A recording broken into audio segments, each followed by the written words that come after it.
Baik teman-teman, kita akan melanjutkan pembahasan kita dari buku Christ and His Righteousness atau Kristus kebenaran kita.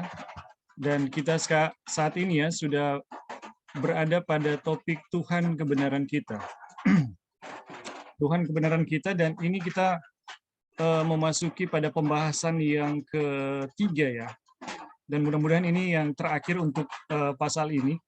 Karena pasal ini termasuk yang paling panjang ya, paling panjang dalam buku ini. Dan sebelum kita lanjut pada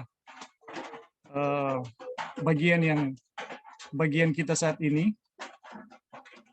kita akan mereview sedikit ya apa yang telah kita pelajari pada beberapa waktu yang lalu atau pada minggu yang lalu ya. Jadi teman-teman, di dalam pasal ini kita telah belajar mengenai bagaimana ada dua pengalaman ya, dua pengalaman orang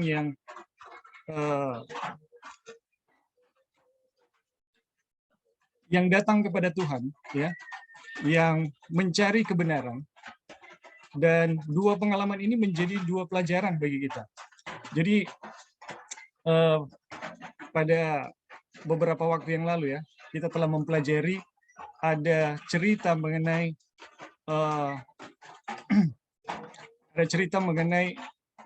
orang Farisi dan pemungut cukai yang datang ke Ka'bah.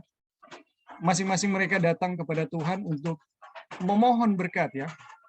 Tetapi dari dua cerita ini kita bisa melihat dua pengalaman dan dua kenyataan bagaimana orang yang berusaha dengan usahanya sendiri untuk mendapatkan kelayakan di hadapan Tuhan, tapi tidak mendapat ya, tidak dapat atau tidak dibenarkan oleh Tuhan. Tetapi ada pemungut cukai ya, yang hidupnya penuh dosa, dan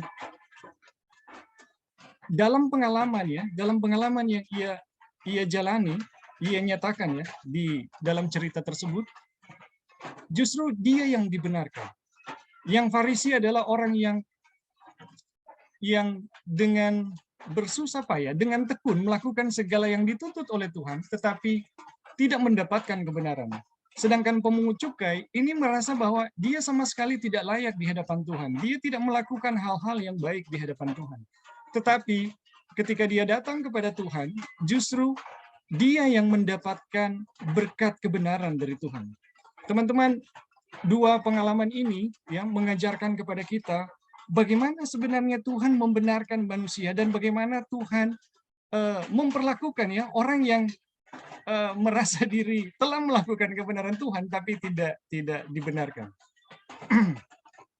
Jadi dari pelajaran tersebut kita belajar kenyataan bagaimana kita ada hal-hal yang harus kita hindari dan ada hal-hal yang harus kita jalani, sehingga kalau hal yang dihindari adalah bagaimana supaya kita tidak mengulangi ya cerita atau pengalaman dari orang Farisi yang tidak dibenarkan ya. Ini luar biasa ya cerita ini, karena orang Farisi ini adalah orang yang tekun melakukan segala hukum Tuhan, tetapi tidak mendapatkan kebenaran. Sedangkan pemungut cukai, ya kita tahu bersama pemungut cukai itu kehidupan yang berdosa ya, dan itu sendiri terungkap dalam pengakuannya. Tetapi yang luar biasa adalah justru dia yang dibenarkan, ya, dia yang dibenarkan.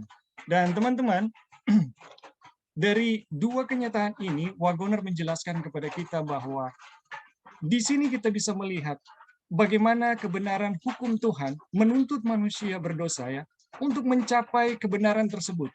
Dan manusia berdosa dengan segala upayanya tidak akan pernah sampai pada hukum tersebut ya.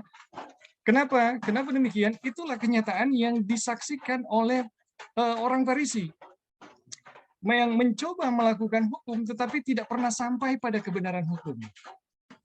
Dan karena orang berdosa tidak pernah bisa untuk mencapai kebenaran yang dituntut oleh hukum, maka kebenaran hukum tersebut Jalan satu-satunya untuk dialami oleh orang berdosa itu hanya satu, ya. Kebenaran hukum tersebut, bagaimana itu bisa dialami oleh manusia berdosa, itu hanya ada satu cara, yaitu diberikan. Kalau kebenaran tersebut diusahakan oleh manusia, maka tidak akan pernah manusia berdosa mencapai kebenaran tersebut. Tetapi kalau kebenaran tersebut, ya, kebenaran tersebut diberikan, baru manusia itu bisa mengalami yang namanya kebenaran. Dan teman-teman, pada minggu yang lalu ya kita telah pelajari bagaimana kebenaran yang dianugerahkan ini, itu ketika menjadi pengalaman, ya, ketika menjadi bagian dari manusia, ini menjadi sesuatu yang menyebabkan manusia bisa berbuat baik, ya, bisa berbuat baik. Dan di dalam kebenaran ini, Paulus memiliki keyakinan waktu Yesus datang kedua kali, dia bisa berdiri teguh pada hari Tuhan atas kebenaran ini.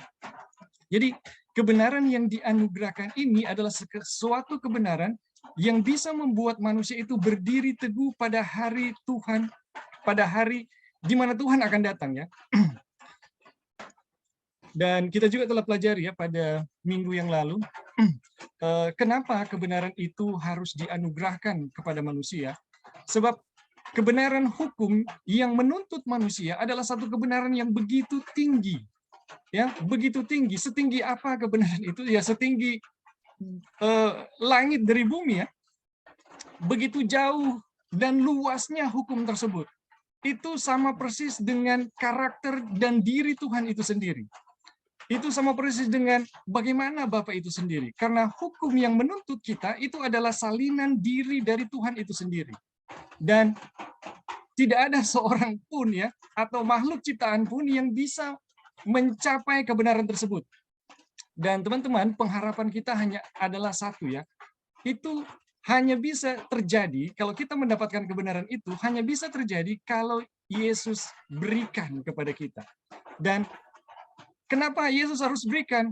Karena yang Yesus berikan adalah kebenaran yang sama persis, ya, sama persis dengan yang Bapa tuntut kepada manusia berdosa. Jadi, kenapa kebenaran itu harus diberikan melalui Yesus, dan kita harus bergantung kepada Yesus karena kebenaran yang dianugerahkan oleh Yesus adalah kebenaran yang sama persis dengan yang dituntut oleh Bapa. Dan kita tahu bersama bahwa pada minggu yang lalu kita belajar kuasa, ya, kemuliaan yang bekerja, ya, ketika hukum itu diberikan, kuasa dan kemuliaan ketika hukum itu diberikan adalah kuasa yang sama yang diberikan kepada kita di dalam penebusan kita. Jadi teman-teman, keilahian itu menuntut manusia berdosa, ya. Hukum itu menuntut manusia berdosa dan tuntutan itu begitu tinggi, dan kita dengan segala upaya kita tidak akan pernah bisa mencapai kebenaran tersebut. Kebenaran tersebut hanya bisa dianugerahkan melalui Yesus. Dan apa yang Yesus berikan kepada kita adalah sesuatu yang sama persis dengan yang dituntut oleh kebenaran hukum tersebut, dan hanya melalui Dia, ya. Hanya melalui Dia kebenaran tersebut bisa kita dapatkan. Tidak ada jalan yang lain, ya. Dan teman-teman, kita juga belajar bagaimana kita juga belajar pada minggu yang lalu bagaimana kebenaran tersebut, ya, kebenaran tersebut itu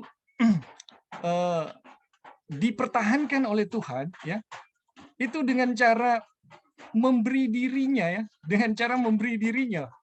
Kalau kita tahu bersama di dalam pemerintahan, ya, di dalam pemerintahan atau di dalam sebuah kerajaan, bagaimana satu kebenaran itu dipertahankan, ya. Ketika ada rakyat yang melanggar, maka ada disiplin yang sangat tegas yang harus dilakukan oleh pemerintahan tersebut terhadap orang-orang yang melanggar.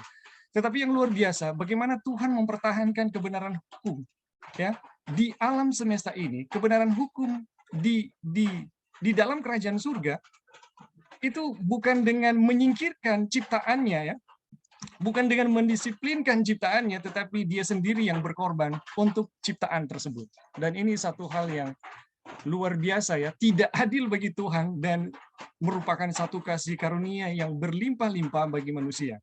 Ini sesuatu pertukaran atau transaksi yang tidak masuk akal, tapi disinilah kita bisa melihat karakter dari Tuhan kita yang begitu dalam dan begitu luar biasa ya. Atas pertukaran inilah kita berhak mendapatkan kebenaran yang dimiliki oleh Kristus. Jadi teman-teman, karena ketidakadilan yang dialami oleh Kristus, kita mendapatkan satu kelayakan di hadapan Tuhan. Dan saat ini ya, kita akan mempelajari lebih lanjut apa artinya ketika kita dibenarkan ya. Jadi pada pada saat ini kita akan belajar apa artinya ketika kita dibenarkan. Apa maksudnya ya? Baik teman-teman, kita akan lanjut ya pembahasan kita. Yang kemarin kita sampai di sini ya.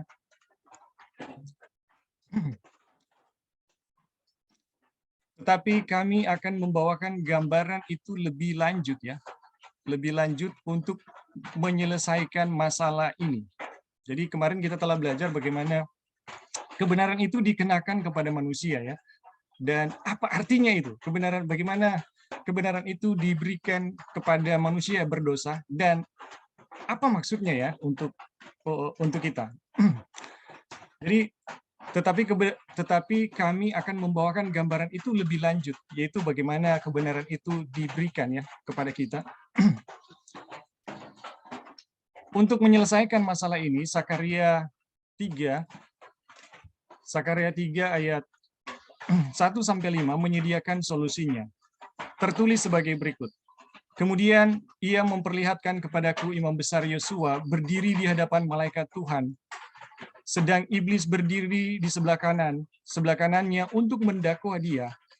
Lalu berkatalah malaikat Tuhan kepada iblis itu, Tuhan kiranya menghardik engkau, hai iblis, Tuhan yang memilih Yerusalem kiranya menghardik engkau. Bukankah dia ini puntung yang telah ditarik dari api? Jadi teman-teman, ini adalah bagaimana Wagoner mencoba menjelaskan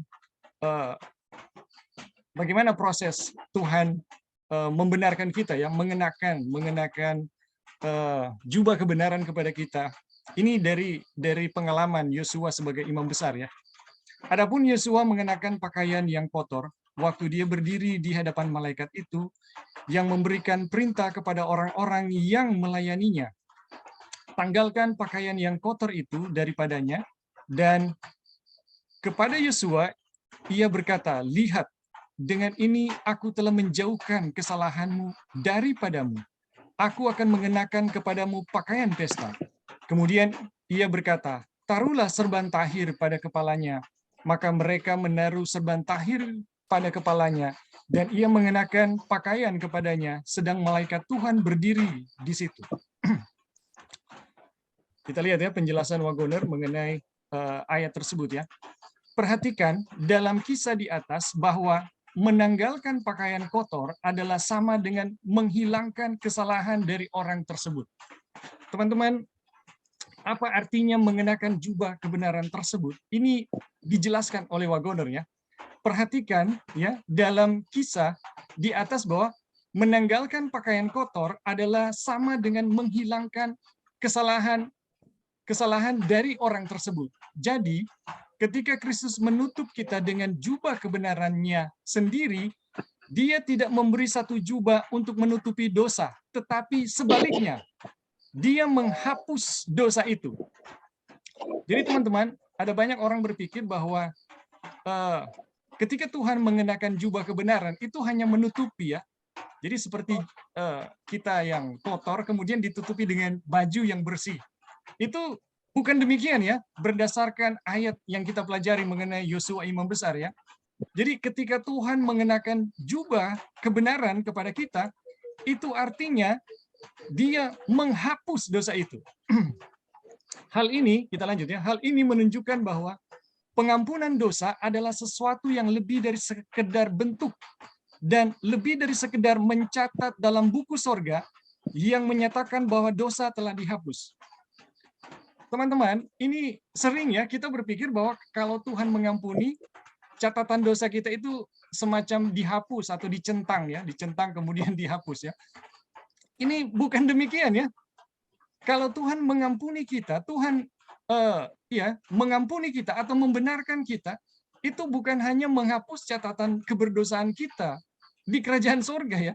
Itu bukan demikian ya. Pengampunan dosa adalah realitas atau kenyataan. Sesuatu yang nyata, sesuatu yang sangat penting mempengaruhi seseorang. Jadi pengampunan dosa itu real, ya, sesuatu yang nyata mempengaruhi seseorang, sesuatu yang sungguh-sungguh membebaskan seseorang dari kesalahan, dan jika dia dibersihkan dari kesalahan, dibenarkan, dibuat menjadi benar, dia pasti telah mengalami perubahan radikal. Orang itu benar-benar menjadi seorang yang lain. Sebab dia mendapatkan kebenaran ini karena menerima pengampunan dosa-dosa dalam Kristus. Hal bisa diperoleh dengan mengenakan Kristus. Sebab siapa yang ada di dalam Kristus, ia adalah ciptaan baru. Jadi teman-teman, pengampunan dosa itu adalah sesuatu yang real, bukan abstrak. Sesuatu yang kita bisa, sesuatu yang mempengaruhi kita gitu. Sesuatu yang real di dalam diri kita, bukan sesuatu yang hanya Tuhan kerjakan di surga ya. Sesuatu yang ketika itu terjadi, itu membebaskan kita dari kesalahan, dan jika dia dibersihkan dari kesalahan, dibenarkan, dibuat menjadi benar, dia pasti mengalami perubahan yang radikal. Dan orang itu benar-benar menjadi orang yang lain. Ini saya kasih contoh ya teman-teman, saya kasih contoh. Misalnya saya seorang yang sangat membenci Kristi ya, sangat membenci Kristi. Dan kemudian Tuhan menginsafkan saya ya, Tuhan menginsafkan saya, ini adalah dosa ya, membenci Kristi itu adalah dosa. Kemudian saya memohon pengampunan kepada Tuhan ya. Dan ketika saya memohon pengampunan kepada Tuhan, kemudian saya bertemu dengan Kristi, sesuatu yang lain itu terjadi ya, sesuatu yang benar-benar berbeda itu terjadi. Dulu sebelum saya meminta pengampunan dari Tuhan, waktu ketemu dengan Kristus saya tidak bisa melihat mukanya teman-teman. Ya, saya tidak bisa melihat, saya tidak bisa bertemu, jabat tangan pun saya tidak mau gitu. Jadi di hati saya ada satu perasaan yang sangat tidak menyenangkan, yang menyebabkan saya tidak mau bertemu, saya tidak mau berdamai, saya tidak mau menerima ya saudari Kristi. Tetapi ketika saya meminta pengampunan dari Tuhan dan ketika Tuhan memberikan pengampunan itu terjadi, teman-teman, apa yang terjadi dalam diri saya? Kebencian yang terdapat di dalam diri saya, di dalam hati saya terhadap Sister Kristi itu benar-benar hilang. Dan itulah pengampunan. Kalau Tuhan hanya menghapus dosa saya di surga, tetapi tidak menghapus dosa kebencian saya kepada orang lain, teman-teman, itu sama saja saya tidak pernah diampuni. Ya. Jadi pengampunan itu betul-betul mempengaruhi kita, dan pengampunan itu akan mengubah kita, membawa perubahan. Pengampunan itu akan membawa perubahan kepada kita menjadi sesuatu yang baru. Kita menjadi orang yang lain ya. Kalau dulu saya pembenci, ketika saya diampuni, saya menjadi seorang yang mengasihi. Ketika saya diampuni, saya bisa menerima orang yang dulu menyakiti hati saya. Ini betul-betul sesuatu perubahan yang radikal ya. Saya menjadi orang lain. Dan inilah pengampunan ya, teman-teman. Oke, sampai di sini ada teman-teman yang mau kasih tambahan atau tanggapan, dipersilakan.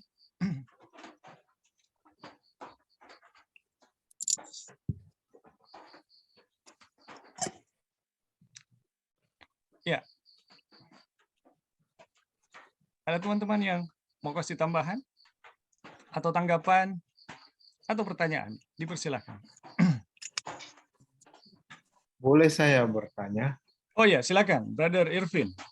Ya, kebetulan ya, mungkin ini tentunan juga. Karena tadi malam, waktu kami tutup sahabat, kami di sini juga ada diskusi pelajaran di sekolah. Kemudian ada bahas tentang perubahan. Ya. Perubahan orang, khususnya dalam kaitan dikuasai oleh Roh Kudus. Dan ini berbicara mengenai pengampunan. Yang saya mau, ya ini mau dapat apalah, siapa tahu ada hal-hal yang mungkin saya belum pikirkan.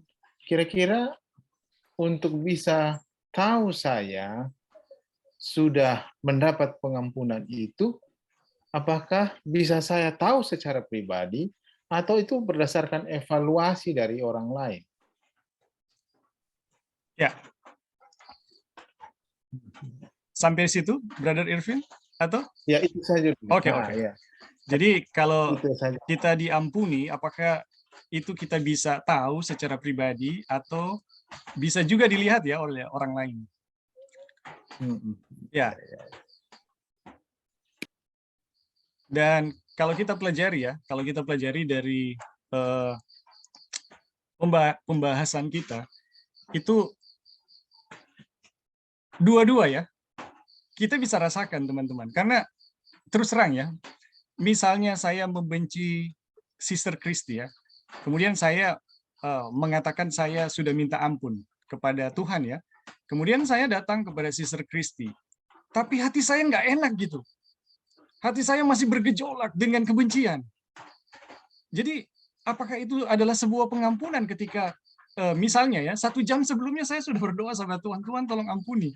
Tapi ketika saya datang kepada Kristi, hati saya masih bergejolak, saya masih tidak bisa melihat wajahnya gitu. Saya rasa itu bukan pengampunan ya teman-teman. Saya tidak mengalami pengampunan. Dan apakah orang lain bisa melihat ya? Kalau memang saya diampuni teman-teman, ini kalau kita diampuni ya, kalau kita diampuni, kita betul-betul diberikan hati yang baru, ya. Kita betul-betul diciptakan baru. Jadi sebelumnya saya membenci Kristi, tapi ketika saya diampuni, saya mengalami sesuatu yang, loh, kok saya tidak lagi membencinya gitu, ya?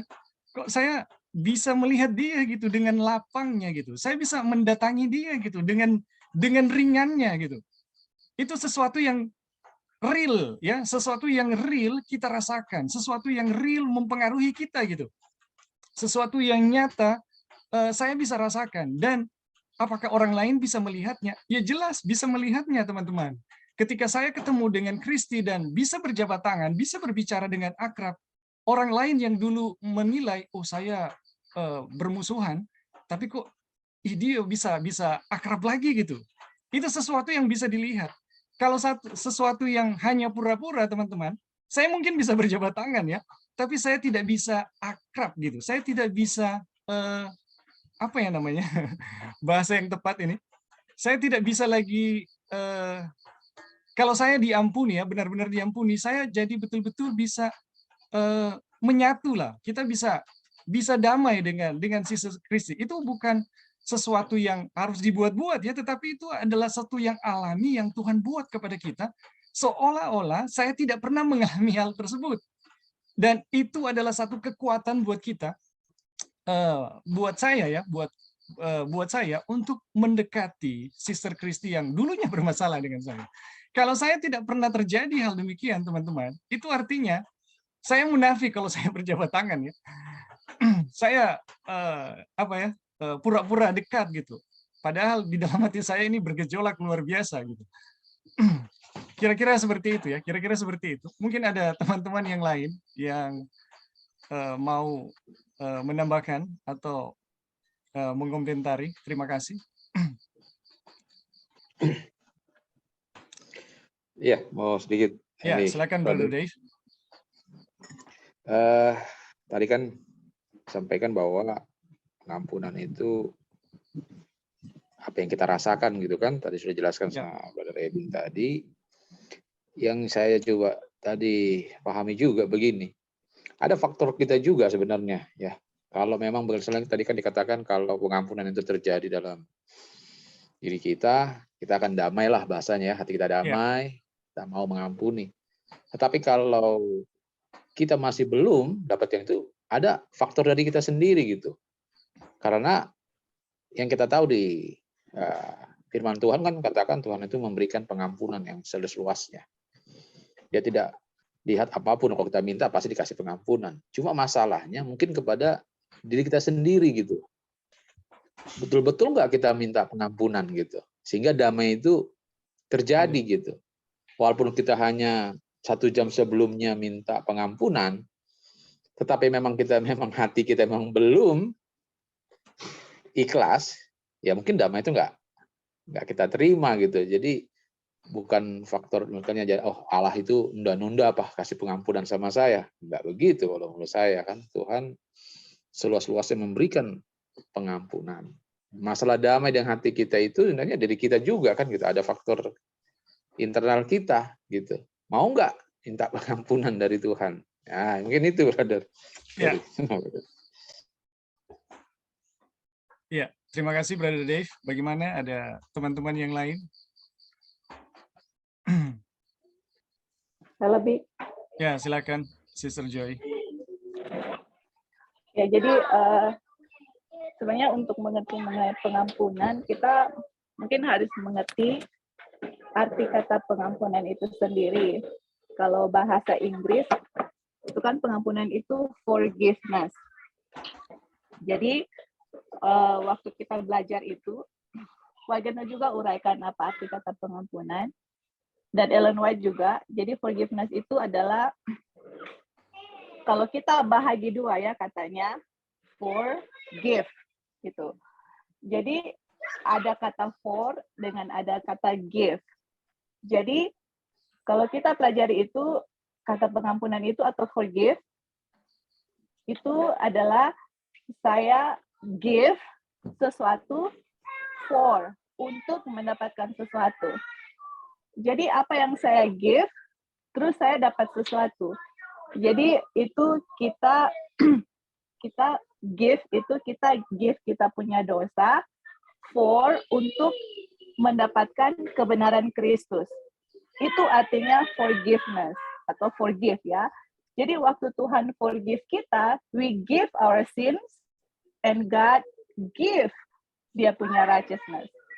Itu forgiveness itu ada dua, apa ya kalau mau dibilang, ada dua interaksi yang mana kita memberikan kita punya dosa, kemudian Tuhan memberikan dia punya righteousness. Karena di pelajaran ini kita sudah belajar bahwa kita hati manusia itu sangat jahat.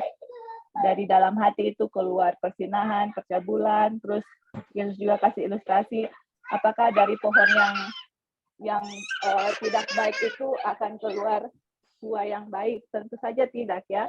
Harus ada pohon atau bibit yang baik itu baru bisa menghasilkan buah atau pohon yang baik. Jadi untuk kita bisa menghasilkan sesuatu yang baik itu, untuk bisa menghasilkan sesuatu yang baik atau buah menghasilkan sesuatu yang baik itu harus dari pohon yang baik. Jadi sebelum righteousness, sebelum kita dibenarkan, sebelum kita dijadikan benar, itu yang akan keluar dari kita itu bukan sesuatu yang benar gitu. Karena dari mata air yang kotor nggak bisa keluar air yang bersih.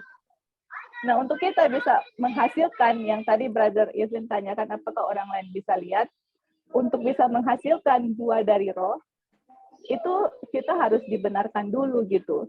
Karena dari sesuatu mata air yang kotor nggak bisa keluar air yang murni gitu. Jadi dari yang keluar itu orang bisa lihat. Nah, apakah saya bisa merasakan gitu ya pengampunan itu? Betul. Jadi kalau kita kan ini pelajarannya righteousness by faith kan, saya bisa menerima kebenaran itu. Tapi apakah saya bisa rasakan? Itu semua kita terima dengan iman. Iman itu adalah apa yang Tuhan katakan, kita percaya gitu. Yang mana waktu saya berikan saya punya dosa, Tuhan akan memberikan dia punya kebenaran untuk kita gitu. Jadi kita harus tuntut dalam firman Tuhan bahwa Tuhan itu tidak bisa berdusta, dan apa yang Tuhan sudah promise, sudah janji, dia akan fulfill. Waktu kita baca 1 Yohanes 1 ayat 9, kalau kita mengaku dosa kita, dia akan ampuni. Kita harus yakin dan percaya itu apa yang Tuhan bilang, itu apa adanya gitu. Nah, itu yang tadi Brother Dave bilang. Sometimes atau kebanyakan masalahnya di kita gitu. kita minta ampun, tapi kita nggak percaya apa yang Tuhan bilang itu, yang mana Dia akan memberikan kebenarannya waktu kita kasih dosa kita kepada Tuhan. Kita nggak percaya, makanya kebenaran Kristus itu nggak terlihat atau tidak ada dalam hidup kita, karena pengampunan kita itu, minta ampun itu hanya sebagai apa ya? Formalitas. Formalitas, betul. Formalitas. Oh, saya berdosa minta ampun, saya berdosa minta ampun. Tapi kita nggak tahu sebenarnya apa pengampunan itu apa, forgiveness itu apa. Kita kasih dosa kita, Tuhan akan kasih kebenarannya. Itu yang harusnya kita tahu gitu. Waktu kebenaran Tuhan kasih, itu akan ada dampak ya, akan ada kebenaran dalam hidup kita, tapi itu bukan kebenaran kita, itu kebenaran Kristus yang diberikan kepada kita. Dan pasti orang lain akan melihat, nggak mungkin, karena Yesus bilang kamu adalah terang dunia, nggak mungkin terang itu ditutupi, kita akan jadi terang, orang akan melihat perbuatan kita, tapi kita tahu ya itu semua adalah perbuatan Tuhan yang dikerjakan dalam kita. Itu sebenarnya arti forgiveness atau pengampunan. Sekarang masalahnya kita semua tahu nggak apa kita arti pengampunan itu, mungkin oh, Tuhan saya berdosa, ampuni dosa kita, hanya begitu, tapi kenyataannya yang Tuhan kasih kebenarannya untuk kita menghasilkan benar, kita nggak yakin, kita nggak tahu, dan akhirnya ujung-ujungnya kembali lagi setiap hari minta ampun, atau setiap jam, seperti itu ya. Itulah kenyataan hidup kita, makanya mempelajari perkabaran ini dinyatakan kepada kita, apa itu arti pengampunan, itu sebenarnya bukan suatu hal yang formalitas doang gitu. Ini satu hal yang apa ya, kita mengerti atau nggak ngerti, karena yang surga tuntut itu untuk masuk di surga itu kebenaran. Jadi ini bukan satu hal yang ya saya tahu apa, saya nggak tahu nggak apa-apa. No, ini untuk paspor masuk surga harus ada kebenaran Kristus yang dinyatakan dalam hidup kita, penurutan yang sempurna gitu. Tapi saya nggak bisa turut kalau saya belum dijadikan benar. Nah itu dia, untuk dijadikan benar, dosa harus dikasih, kebenaran Kristus harus kita terima dengan iman. Percaya nggak itu akan terjadi? Nah masalahnya di kita nggak tahu dan kita nggak percaya. Itu dia punya permasalahan di kita yang kita lihat. Itu dalam hidup kita juga ya. Kenapa masih jatuh bangun, karena itu kata forgiveness atau pengampunan dosa kita itu udah jadi formalitas, udah biasa saja. Oh berdosa ampuni, tapi kita nggak tahu makna lebih dalam itu apa, makanya kita nggak experience dalam hidup kita. Oke, thank you Bing. Ya, terima kasih Sister Joy. Jadi teman-teman, sekali lagi ya, di sini kita belajar apa yang dimaksud dengan pengampunan ya. Jadi pengampunan adalah satu realitas atau sesuatu yang nyata gitu. Bukan abstrak ya, bukan cuma menghapus kalau Tuhan hanya menghapus catatan dosa kita di surga, itu abstrak ya teman-teman. Jadi kalau Tuhan menghapus dosa kita, ya, kalau Tuhan menghapus dosa kita, itu sesuatu yang nyata, sesuatu yang bisa kita rasakan, sesuatu yang mempengaruhi kita gitu, sesuatu yang sungguh-sungguh membebaskan seseorang dari kesalahan. Jadi pengampunan itu adalah sesuatu yang betul-betul terjadi gitu, bukan abstrak ya, bukan sesuatu yang samar-samar gitu. Dan jika dia dibersihkan dari kesalahan, dibenarkan, atau dibuat menjadi benar, dia pasti mengalami perubahan radikal gitu. Jadi kalau ada orang yang mengatakan, saya mengampuni, tapi saya masih susah gitu untuk datang kepada orang yang misalnya ya, buat kesalahan kepada saya, ya artinya saya belum mengalami pengampunan. Dan kalau saya tidak mengalami pengampunan, faktornya ada dua ya kalau kita belajar tentang pembenaran oleh iman. Yang pertama adalah dosa itu kita belum betul-betul tahu dosa itu. Ya, kita belum benar-benar memahami apa dosa yang saya buat gitu. Saya mungkin mengampuni ya seseorang, oh saya ampuni dia kalau seperti ini gitu. Kalau dia begini saya tidak bisa terima. Ini susah teman-teman. Jadi ketika saya mau mengampuni orang, saya masih ada apa ya? Ada syarat-syarat untuk pengampunan yang saya harus berikan. Artinya saya tidak benar-benar tahu bahwa saya tidak benar-benar mau mengampuni orang yang bersalah kepada saya gitu. ketika saya mau mengampuni dia kalau dia eh, eh, buat seperti ini. Kalau sudah sampai sini, saya tidak bisa. Gitu. ini sesuatu yang tidak bisa, teman-teman. Dan itu poin yang pertama ya, kita harus paham tentang dosa, sejauh mana dosa itu, dan kita akui di hadapan Tuhan. Dan sesederhana itu. Dan terima kasih ya untuk yang kirim kutipan dalam kebagian sejati, itu benar sekali. Hanya sesederhana itu. Dan poin yang kedua adalah kita harus paham mengenai Injil, bahwa dosa apa yang kita telah lakukan itu telah dibeli oleh Yesus, dan dia memberikan kita kebenarannya. Jadi dia mengambil dosa saya dan dia memberikan kebenaran kepada saya. Jadi dosa yang saya berikan kepada Yesus, Yesus berikan kebenarannya kepada saya. Ini yang namanya pengampunan, teman-teman. Seperti yang Sister Joy ya sudah jelaskan tadi. Jadi ketika saya diampuni oleh Tuhan, harus ada perubahan yang nyata.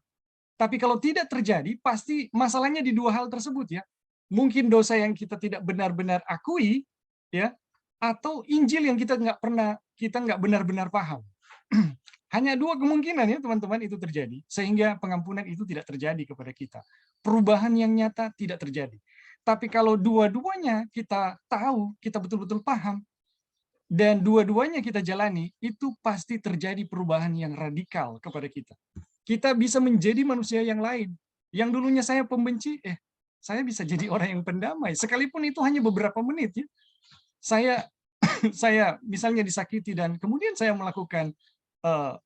mendapatkan pengampunan dari Tuhan. Itu bisa berubah dalam sekejap ya teman-teman. Oke, sampai di sini masih ada lagi teman-teman yang mau kasih tanggapan atau tambahan sebelum kita lanjut.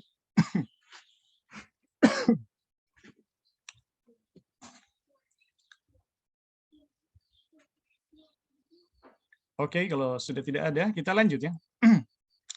Jadi pengampunan dosa yang penuh dan cuma-cuma disertai dengan perubahan yang menakjubkan ya, dan ajaib yang disebut kelahiran kembali.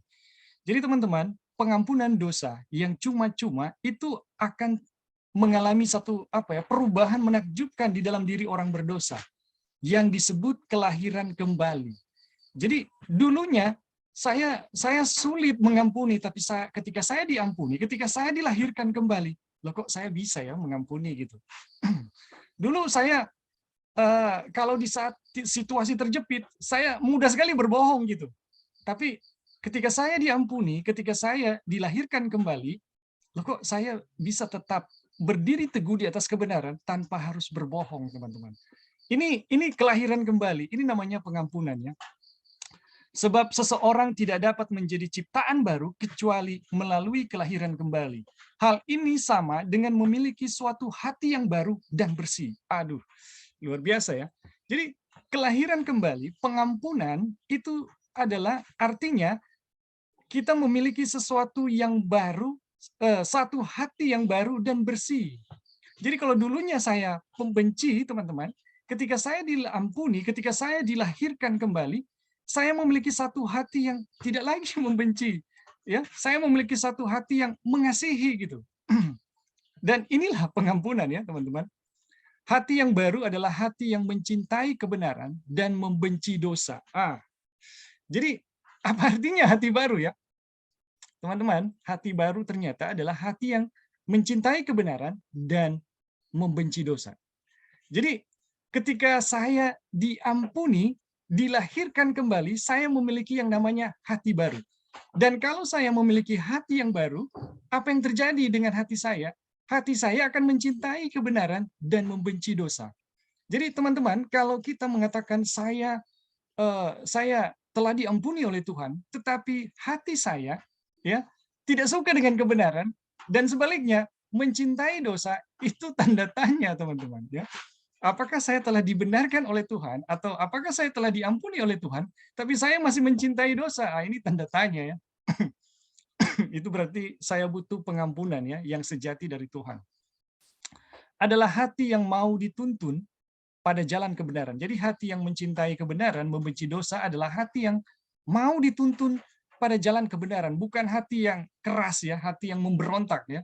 Jadi hati yang dibaharui adalah hati yang mudah dibentuk gitu. Hati yang sama dengan yang Tuhan inginkan dimiliki oleh bangsa Israel ketika dia berkata, kiranya hati mereka selalu begitu, yakni takut akan Daku dan berpegang pada segala perintahku, supaya baik keadaan mereka dan anak-anak mereka untuk selama-lamanya. Jadi hati yang dibaharui adalah hati yang mudah dituntun, adalah hati yang disenangi oleh Tuhan, teman-teman. Karena berpegang pada perintah-perintah Tuhan. Suka berpegang pada perintah-perintah Tuhan.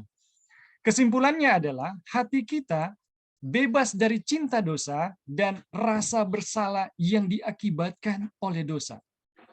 Jadi ketika kita dibaharui, ketika kita diampuni, dilahirkan kembali, ya teman-teman, kita akan bebas dari cinta dosa. Jadi kalau dulu misalnya saya ketagihan ya dengan musik rock misalnya. Ketika saya sebelum saya dibaharui, saya tidak bisa mendengar musik rock ya. Saya tidak bisa mendengar ada stimulan aja sedikit. Saya tidak bisa dengar. Adrenalin saya langsung mengalir, jantung saya berdetak kencang, dan saya harus mengikuti irama musik rock tersebut. Tapi teman-teman, ketika hati saya dibaharui, ya, ketika saya dilahirkan kembali, anehnya saya itu tidak lagi menyukai gitu. Sekalipun saya distimulasi oleh dosa, ya, saya tidak lagi bereaksi gitu. Dan teman-teman, rasa bersalah yang diakibatkan oleh dosa itu bebas gitu. Ada banyak orang berkata bahwa saya sudah dibebaskan, tapi dengan rasa bersalah itu masih tetap ikut gitu. Dia masih tetap merasa dihantui dengan akibat-akibat dosa, bagaimana Tuhan akan menghukum, bagaimana dia akan mengalami akibat-akibat dosa, masih dihantui dengan rasa bersalah. Dan ini teman-teman adalah tanda bahwa hati kita sebenarnya belum dibaharui gitu. Tapi kalau orang betul-betul dibaharui, hati kita bebas dari rasa bersalah dan cinta akan dosa. Tetapi apa yang membuat seseorang sungguh-sungguh rindu akan pengampunan dosa, ya. Tetapi apa yang membuat seseorang sungguh-sungguh rindu akan pengampunan dosa? Kebenciannya akan dosa-dosa itu dan keinginannya akan kebenaran yang kebencian dan keinginan itu dinyalakan oleh Roh Kudus. Jadi teman-teman, ini satu kebenaran ya, bahwa pembaharuan itu ya, pembaharuan kebencian terhadap dosa, dan cinta akan kebenaran adalah satu tanda saya telah dibaharui. Tetapi pembaharuan itu sendiri itu datang dari Roh Tuhan itu sendiri. Ya, itu dinyalakan oleh Roh Tuhan. Bukan sesuatu yang kita upayakan dulu baru Roh Tuhan itu datang ya, teman-teman. Tanpa Roh Tuhan yang berdiam di dalam diri kita, teman-teman, tidak mungkin kita itu membenci dosa dan mencintai kebenaran. Jadi Roh Tuhan itu yang harus berinisiatif dulu. Dia sendiri yang harus memulainya. Bukan kita yang memulai sesuatu baru Tuhan akan bertindak, teman-teman. Bukan kita yang memulai sesuatu apapun itu, kemudian Roh Tuhan akan bekerja. Tidak demikian ya, teman-teman. Kebencian akan dosa-dosa itu dan keinginan akan kebenaran, yang kebencian dan keinginan itu dinyalakan oleh Roh Kudus. Jadi teman-teman, semuanya adalah pekerjaan Tuhan di dalam diri kita dari awal. Ya, sekali lagi, semuanya adalah pekerjaan Tuhan di dalam diri kita dari awal ya, untuk keselamatan kita. Roh itu berjuang bersama-sama dengan semua manusia. Dia datang sebagai penegur. Jika nasihat suaranya diindahkan, maka dia akan segera bertugas sebagai penghibur. Ini yang saya katakan tadi, teman-teman. Ada dua hal yang mempengaruhi bagaimana saya diubahkan ya. Yang pertama adalah saya harus insaf dari dosa karena hukum-hukum Tuhan ya yang menyatakan. Dan yang kedua adalah saya harus memahami Injil karena dengan Injil saya bisa dibebaskan dari dosa. Jadi bagaimana saya insaf dari dosa, ini adalah pekerjaan Roh Tuhan di dalam diri saya ya, yang berusaha menegur saya dari dosa-dosa saya, teman-teman. Dan ketika Roh Tuhan telah berhasil ya, Roh Tuhan telah berhasil bekerja di dalam diri kita ya, menginsafkan kita, maka dengan segera dia bertugas sebagai penghibur atau menggenapi yang namanya Injil di dalam diri kita. Bagaimana Injil itu bekerja di dalam diri kita, menyelesaikan dosa kita, itulah pekerjaan Roh Tuhan di dalam menghibur diri kita. Jadi setelah kita berduka karena dosa-dosa kita akan memiliki satu pengharapan di dalam Injil karena dosa-dosa kita diselesaikan oleh Yesus. Jadi seperti itu ya teman-teman. Roh kepatuhan dan penyerahan yang sama. Halo, Bing. Oke. Silakan Brother Eric. Oke, baik. Terima kasih untuk kesempatan. Sangat menarik pembahasan hari ini tentang bagaimana sesungguhnya kita dibenarkan, kemudian pada akhirnya menghasilkan kehidupan yang benar. Dan kemudian itu hanya bisa dihasilkan oleh pekerjaan Roh Kudus yang bekerja dalam kehidupan kita. Ini kita ingin menambahkan, jadi pekerjaan Roh Kudus itu, dia tidak seperti pekerjaan mistis ya, bahwa dia masuk ke dalam kemudian bekerja secara mistis, kemudian kita mengalami satu perubahan seperti itu. Tapi sesungguhnya pekerjaan Roh itu berbarengan dengan kebenaran yang Tuhan berikan kepada kita ya, melalui firman Tuhan. Kebenaran yang Tuhan berikan kepada kita melalui terang Injil, dan kebenaran yang Tuhan berikan kepada kita melalui terang yang pada akhirnya akan menuntun kita kepada satu keadaan di mana kita dapat dikuatkan melalui pekerjaan Roh Kudus didasarkan pada setiap terang yang Tuhan berikan kepada kita. Jadi itu adalah bagian dari pekerjaan Roh Kudus yang kemudian bekerja lewat kebenaran firman yang sesungguhnya Tuhan telah karuniakan menjadi bagian kita, dan itu kita miliki lewat proses pembelajarannya baik secara pribadi ataupun melalui diskusi seperti saat ini. Jadi memang pekerjaan Roh Kudus itu adalah pekerjaan yang bekerja berdasarkan kebenaran firman ya, kebenaran firman yang bekerja di dalam kehidupan kita. Jadi contoh misalnya ada firman tentang hendaklah kamu saling mengasihi.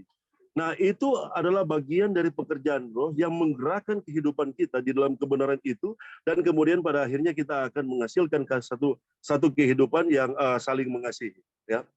Jadi memang orang adalah pribadi ataupun umat Tuhan yang Tuhan telah berikan kebenaran lewat kebenaran firman-Nya, yang pada akhirnya melalui kebenaran itu akan dapat mengubah akan kehidupan kita melalui kuasa dari pribadi Allah Roh Kudus itu.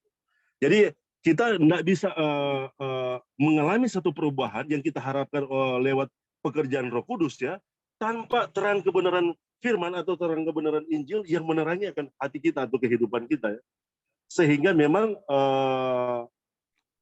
bagian penjelasan dari bagaimana sesungguhnya kehidupan kita diubahkan itu hanya bisa berubah ya melalui kebenaran Injil, firman, dan kemudian di dalam pekerjaan Roh Kudus berdasarkan Injil dan firman yang kita miliki atau yang telah kita pahami di dalam kebenaran itu. Kemudian ada satu bagian yang sama juga dengan itu, bagaimana sesungguhnya iman itu dapat bekerja di dalam kehidupan kita melalui pekerjaan Roh Kudus itu sendiri. Itu juga didasarkan atas firman. Ya, ada ayat firman Tuhan yang kita telah sama-sama ketahui di dalam Roma 10 ayat 17. Iman timbul dari pendengaran dan pendengaran akan firman Tuhan. Jadi itu adalah bagian kolaborasi ya, dari satu kebenaran yang pada akhirnya akan menyangkupkan kita untuk kita berada dalam satu keadaan di mana kita dihidupkan di dalam kebenaran itu.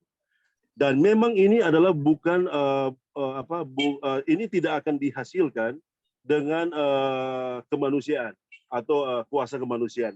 Tidak ada di antara orang yang bisa disanggupkan untuk kita boleh menghasilkan satu perubahan kehidupan dengan kekuatan kemanusiaan. Ini sekali lagi hanya bisa digerakkan lewat kuasa firman yang dikerjakan oleh pekerjaan dari pribadi Allah Roh Kudus itu, yang didasarkan pada kebenaran firman dan kebenaran Injil yang pada akhirnya akan membawa kehidupan kita kepada perubahan. Dan ini adalah bagian dari proses bukan hanya sesaat ya, atau bukan singkat, tapi ini adalah bagian dari proses seumur hidup yang akan bekerja di dalam kehidupan kita.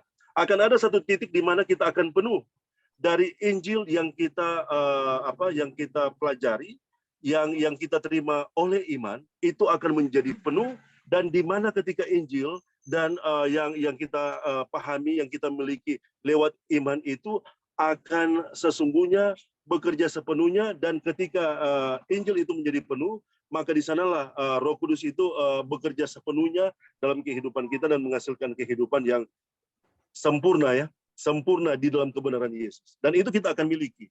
Kita akan miliki, dan itu lewat proses pekerjaan di dalam firman, oleh Injil, di dalam kebenaran Yesus, oleh iman yang dikerjakan oleh kuasa dari pribadi Allah Roh Kudus itu. Dan akan menghasilkan satu perubahan yang pasti dalam kehidupan kita. Dan memang Nyonya juga menyatakan bahwa pada satu titik di mana Tuhan akan memiliki satu karakter yang seperti Yesus, yang pada akhirnya akan menyatakan setiap kebenaran yang kita pahami dalam terang Injil oleh iman yang dinyatakan melalui kehidupan Yesus.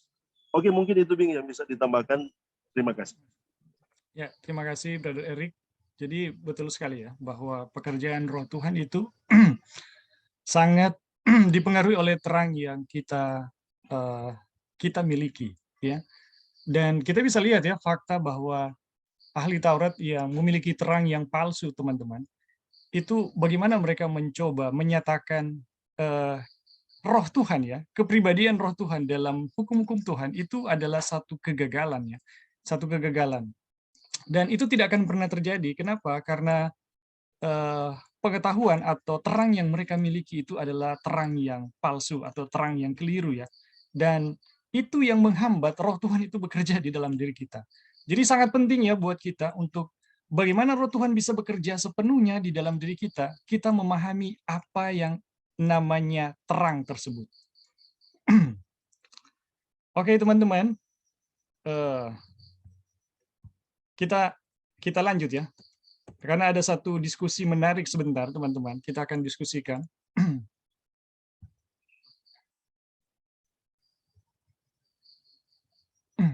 Halo? Apa kedengaran?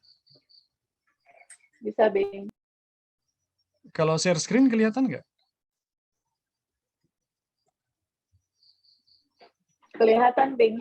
Oh ya. Tadi hilang. Aduh, ini hilang juga. Kok hilang ya di kita? Coba close dia punya screen.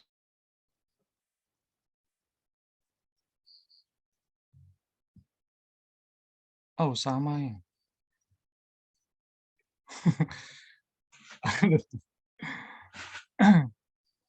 Kok hilang?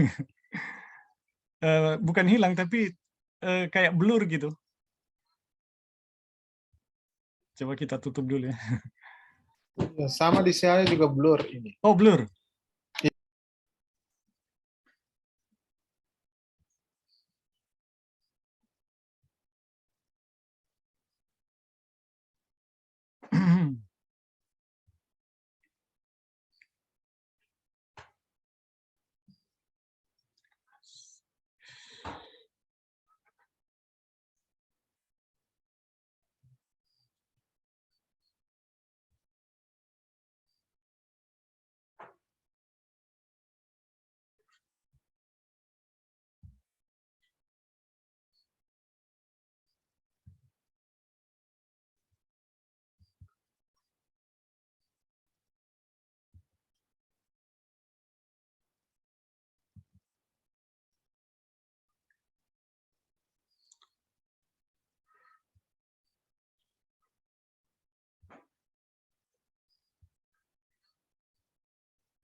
Ya.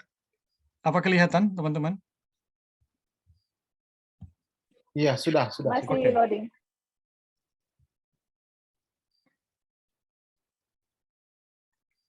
Oke. Ya, kita lanjut ya. Sekali lagi, apakah yang membawa pembenaran atau pengampunan dosa? Jawabnya adalah iman. Ya. Jadi pembenaran atau pengampunan dosa itu dua hal yang sama ya, teman-teman. Jadi ketika kita dibenarkan atau ketika kita diampuni, itu dua hal yang sama. Ya. Apakah yang membawa pembenaran dan pengampunan dosa? Itu jawabnya adalah iman. Kenapa demikian? Karena Paulus berkata, sebab itu kita yang dibenarkan karena iman, ya, kita hidup dalam damai sejahtera dengan Allah oleh karena Tuhan kita Yesus Kristus. Jadi teman-teman, kita itu dibenarkan karena iman ya. Dan apa hasilnya? Kita hidup dalam damai sejahtera dengan Allah karena Tuhan kita Yesus Kristus. Kebenaran Allah diberikan, ya, kebenaran Allah diberikan dan dipakaikan ke atas seseorang yang percaya. Jadi itu jelas ya dalam Roma 5 ayat 1, Roma 3 ayat 22. Demonstrasi iman yang sama inilah yang membuat seorang menjadi anak Allah. Jadi iman ini yang membuat manusia berdosa itu menjadi seorang anak Allah. Jadi teman-teman, bukan perbuatan ya yang membuat kita menjadi anak Allah, atau banyaknya perbuatan baik atau istimewanya perbuatan kita yang membuat kita jadi anak-anak Allah. Tetapi karena iman kita menjadi anak Allah. Sebab Paulus berkata, sebab kamu semua adalah anak-anak Allah melalui iman di dalam Yesus Kristus. Jadi kita menjadi anak-anak Allah teman-teman, bukan karena banyaknya perbuatan baik atau banyaknya prestasi baik yang kita buat ya, tetapi iman di dalam Yesus Kristus. Jadi karena iman ya kita menjadi anak Allah. Fakta bahwa setiap orang yang dosa-dosanya diampuni langsung menjadi anak Allah, seperti yang ditunjukkan Paulus dalam suratnya kepada Titus. Teman-teman, ini kita perhatikan baik-baik ya. Fakta bahwa setiap orang yang dosa-dosanya diampuni langsung menjadi anak-anak Allah. Prosesnya bukan setengah anak Allah ya, atau seperempat anak Allah ya, tapi langsung menjadi anak Allah ya. Seperti yang ditunjukkan Paulus dalam suratnya kepada Titus. Mulanya dia menunjukkan keadaannya yang jahat di mana kita berada. Selanjutnya Paulus meneruskan Titus 3 ayat 4 sampai 7 ya, bunyinya, tetapi ketika nyata kemurahan Allah, juru selamat kita dan kasih-Nya kepada manusia, pada waktu itu Dia telah menyelamatkan kita bukan karena perbuatan baik yang telah kita lakukan, tetapi karena rahmat-Nya oleh pendamaian kelahiran kembali dan oleh pembaharuan yang dikerjakan oleh Roh Kudus yang sudah dilimpahkannya kepada kita oleh Yesus Kristus juru selamat kita, supaya kita sebagai orang yang dibenarkan oleh kasih karunia berhak menerima hidup yang kekal. Jadi teman-teman, ini ayat ini jelas sekali ya. Kita itu mendapatkan kasih karunia dan keselamatan bukan karena perbuatan baik, tetapi karena rahmat-Nya dan pendamaian-Nya, pendamaian kelahiran kembali oleh pembaharuan yang dikerjakan oleh Roh Kudus yang sudah dilimpahkannya kepada kita. Jadi teman-teman, Roh Kudus itu yang mengerjakan rahmat Tuhan ya, dan kelahiran kembali, bukan kebalikan ya teman-teman, bukan kita dilahirkan kembali dulu, bukan kita dibaharui dulu, baru Roh Kudus itu bisa ada di dalam diri kita ya. Tetapi karena Roh Kudus ini ya sudah ada dan dilimpahkannya kepada kita, maka Roh Kudus tersebut bisa mengerjakan yang namanya pendamaian kelahiran kembali dan pembaharuan yang dikerjakan oleh Roh itu sendiri. Dan ketika kita dibenarkan ya oleh Tuhan, kita berhak menerima hidup yang kekal. Bukan setengah ya teman-teman. Kita berhak menerima hidup yang kekal sesuai dengan pengharapan kita. Perhatikan bahwa sebab kita dibenarkan oleh rahmat-Nya, kita dijadikan pewaris-pewaris Allah. Kita sudah pelajari dalam Roma 3 ayat 24, bahwa pembenaran oleh kasih karunia-Nya adalah melalui iman kita dalam Kristus. Dan Galatia 3 ayat 26 mengatakan kepada kita bahwa iman dalam Kristus Yesus menjadikan kita anak-anak Allah. Ya, oleh sebab itu, kita yang mengerti bahwa siapa saja yang telah dibenarkan oleh kasih karunia Allah berarti sudah diampuni menjadi anak dan pewaris Allah. Teman-teman, ketika pengampunan itu benar-benar terjadi kepada kita, ya, kita tidak harus melalui satu proses tangga-tangga yang begitu panjang, ya. Kemudian kita diterima oleh Tuhan menjadi pewaris dan anak Allah, teman-teman. Tapi ketika kita dibenarkan oleh Tuhan, oleh kasih karunia, itu berarti sudah diampuni menjadi anak dan pewaris Allah. Tidak ada satu proses panjang, teman-teman, yang harus kita lalui dulu baru kita diterima menjadi anak Allah. Tetapi ketika kita dibenarkan, ya, kita adalah anak dan kita pewaris kerajaan Allah, teman-teman. Ini menunjukkan bahwa tak ada landasan bagi ide yang mengajarkan bahwa seseorang itu harus melalui semacam masa percobaan, ya, dan mencapai tingkat kesucian tertentu sebelum Allah menerimanya sebagai anaknya. Teman-teman, perhatikan ini yang saya bold merah ini. Jadi teman-teman, sekali lagi ya, ini menunjukkan bahwa tidak ada landasan bagi ide yang mengajarkan bahwa seseorang itu harus melalui semacam masa percobaan, ya, mencapai tingkat kesucian tertentu sebelum Allah menerimanya sebagai anaknya. Kemarin kita sempat mendiskusikan ya bagaimana tangga-tangga yang diberikan oleh seorang pengajar ya. Dan pelajaran kita ini sangat jelas ya. Sangat jelas membantah bahwa bagaimana kita diterima oleh Tuhan ya, tidak harus melalui semacam percobaan ya, semacam tingkat kesucian ya. Enggak demikian ya, teman-teman. Tingkat-tingkat kesucian tertentu sebelum Allah menerimanya sebagai anak Allah.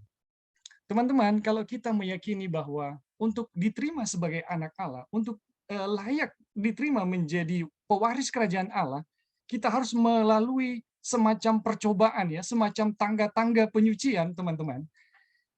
Kita sama sekali yang pertama ya, itu tidak dijelaskan dalam pekabaran yang kita sedang pelajari, tetapi itu sebaliknya lebih banyak menjelaskan mirip dengan apa yang dijalani oleh iman-iman dari saudara-saudara kita yang ada di Katolik. Itu hampir nggak ada bedanya, teman-teman. Di mana mereka harus menjalani satu ritual, satu siara, satu penyiksaan diri, dan lain sebagainya ya. Harus mencapai tingkat-tingkat penyucian tertentu ya, atau percobaan untuk dan akhirnya bisa diterima oleh Tuhan. Aduh, teman-teman. Doktrin yang mengajarkan kita harus mencapai tingkat-tingkat kesucian itu sebenarnya tidak beda dengan doktrin Katolik itu sendiri ya. Jadi di sini sangat jelas ya teman-teman, bagaimana kita menjadi anak Allah, menjadi pewaris Allah ya, itu bukan harus melalui proses-proses penyiksaan ya, atau tingkat-tingkat kesucian ya, bukan demikian ya. Tetapi sebaliknya ya, semua itu terjadi ketika kita mempercayai Dia sebagai penebus kita yang telah mengambil dosa-dosa kita.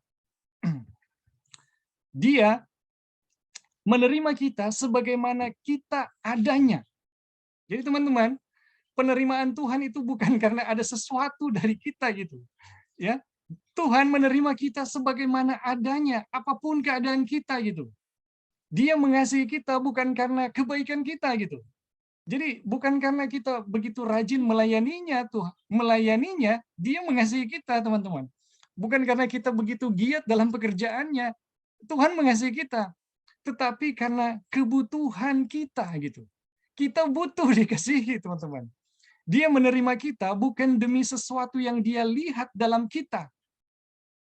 Bisa saja ya, kita berpikir mungkin Tuhan mengasihi saya karena ke depan nanti saya bisa bermanfaat buat Dia. Bukan demikian ya, teman-teman. Tuhan tidak mengasihi kita karena Dia melihat Dia bisa mengubah dan kita menjadi orang yang menyatakan kemuliaannya. Oh, bukan demikian, teman-teman. Apakah kita baik, apakah kita jahat, ya? Tuhan mengasihi kita apa adanya, teman-teman. Dia mengasihi kita bukan karena sesuatu yang ada di dalam diri kita atau yang nanti akan terjadi kepada kita ya. Dia menerima kita bukan demi sesuatu yang Dia lihat dalam kita, tetapi demi dirinya sendiri dan demi apa yang diketahuinya bahwa kuasa ilahinya sanggup merubah kita. Jadi teman-teman, Tuhan mengasihi kita ya untuk Tuhan sendiri gitu. Dan Dia tahu bahwa ketika kuasa ilahinya itu sanggup mengubah manusia yang berdosa. Hanya ketika kita menyadari hebatnya ketinggian dan kudusnya, hebatnya ketinggian dan kekudusan Allah, dan fakta bahwa Dia datang kepada kita dalam kondisi dosa terhina kita untuk mengadopsi kita ke dalam keluarganya, maka kita dapat menghargai dalamnya makna seruan Yohanes. Lihatlah betapa besarnya kasih yang dikaruniakan Bapa kepada kita, sehingga kita disebut anak-anak Allah, dan memang kita adalah anak-anak Allah. Karena itu, dunia tidak mengenal kita, sebab dunia tidak mengenal Dia. Mereka yang telah dianugerahkan kehormatan berharga ini akan membersihkan dirinya sama seperti Dia yang adalah murni atau bersih. Teman-teman, sampai di sini kita melihat ya bagaimana Tuhan menerima kita, ya, dan bagaimana Tuhan mengubah kita. Jadi teman-teman, bukan melalui satu proses panjang penyiksaan yang luar biasa, ya, satu penyucian yang bertele-tele, bertangga-tangga, baru Tuhan bisa menerima kita, teman-teman. Ya, Tuhan menerima kita sejak kita menyadari Dia mengasihi kita, teman-teman. Ya, Tuhan menerima kita bahkan sebelum kita menyadari Dia itu mengasihi kita. Ya, jadi teman-teman, kasih Tuhan itu nggak dibatasi oleh keberadaan kita. Ya, kasih Tuhan itu betul-betul luar biasa, dan semakin kita menyadari bagaimana tingginya kekudusannya dan hebat dan tingginya kekudusannya, dan fakta bahwa Dia datang kepada kita dalam kondisi kita yang hina, ya, untuk mengadopsi kita sebagai keluarga atau mengangkat kita sebagai keluarganya, maka kita dapat menghargai kasih Tuhan yang begitu besar, teman-teman. Jadi teman-teman, kalau kita melihat satu doktrinnya yang mengajarkan kita manusia untuk bisa diterima oleh Tuhan harus melalui satu proses-proses tertentu atau tingkat-tingkat penyucian tertentu, maka saya sangat yakin orang-orang demikian sangat sulit untuk menyadari betapa dalamnya kasih Tuhan untuk manusia, sehingga sangat sulit mereka untuk menyatakan kasih itu kepada sesama manusia. Jadi teman-teman, sebaliknya ya, kalau kita melihat bagaimana Tuhan bisa menerima kita apa adanya ya, Tuhan yang begitu dahsyat, hebat, dan begitu tinggi kekudusannya, namun mau datang, ya, datang kepada diri kita, ke dalam diri kita yang berdosa, dan mengangkat kita sebagai keluarganya, apa adanya Dia menerima kita. Maka teman-teman, kita bisa melihat betapa dahsyatnya, betapa dalamnya kasih Tuhan yang begitu luar biasa yang dinyatakan kepada kita. Oke teman-teman, sampai di sini dulu. Ada yang mau kasih tambahan atau tanggapan?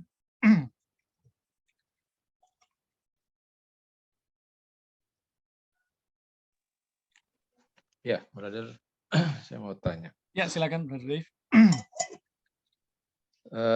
Dalam kurun waktu berapa lama misalkan kita itu dibenarkan kan gitu? Ya. Karena ada kutipan yang saya coba ya, ntar saya bacakan ini pelajaran sekolah sahabat ya, tahun 2014 nggak salah. Oke, saya bacakan dulu.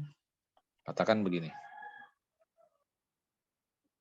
Pelajaran hari Selasa 24 Oktober 2017, halaman 44 paragraf terakhir.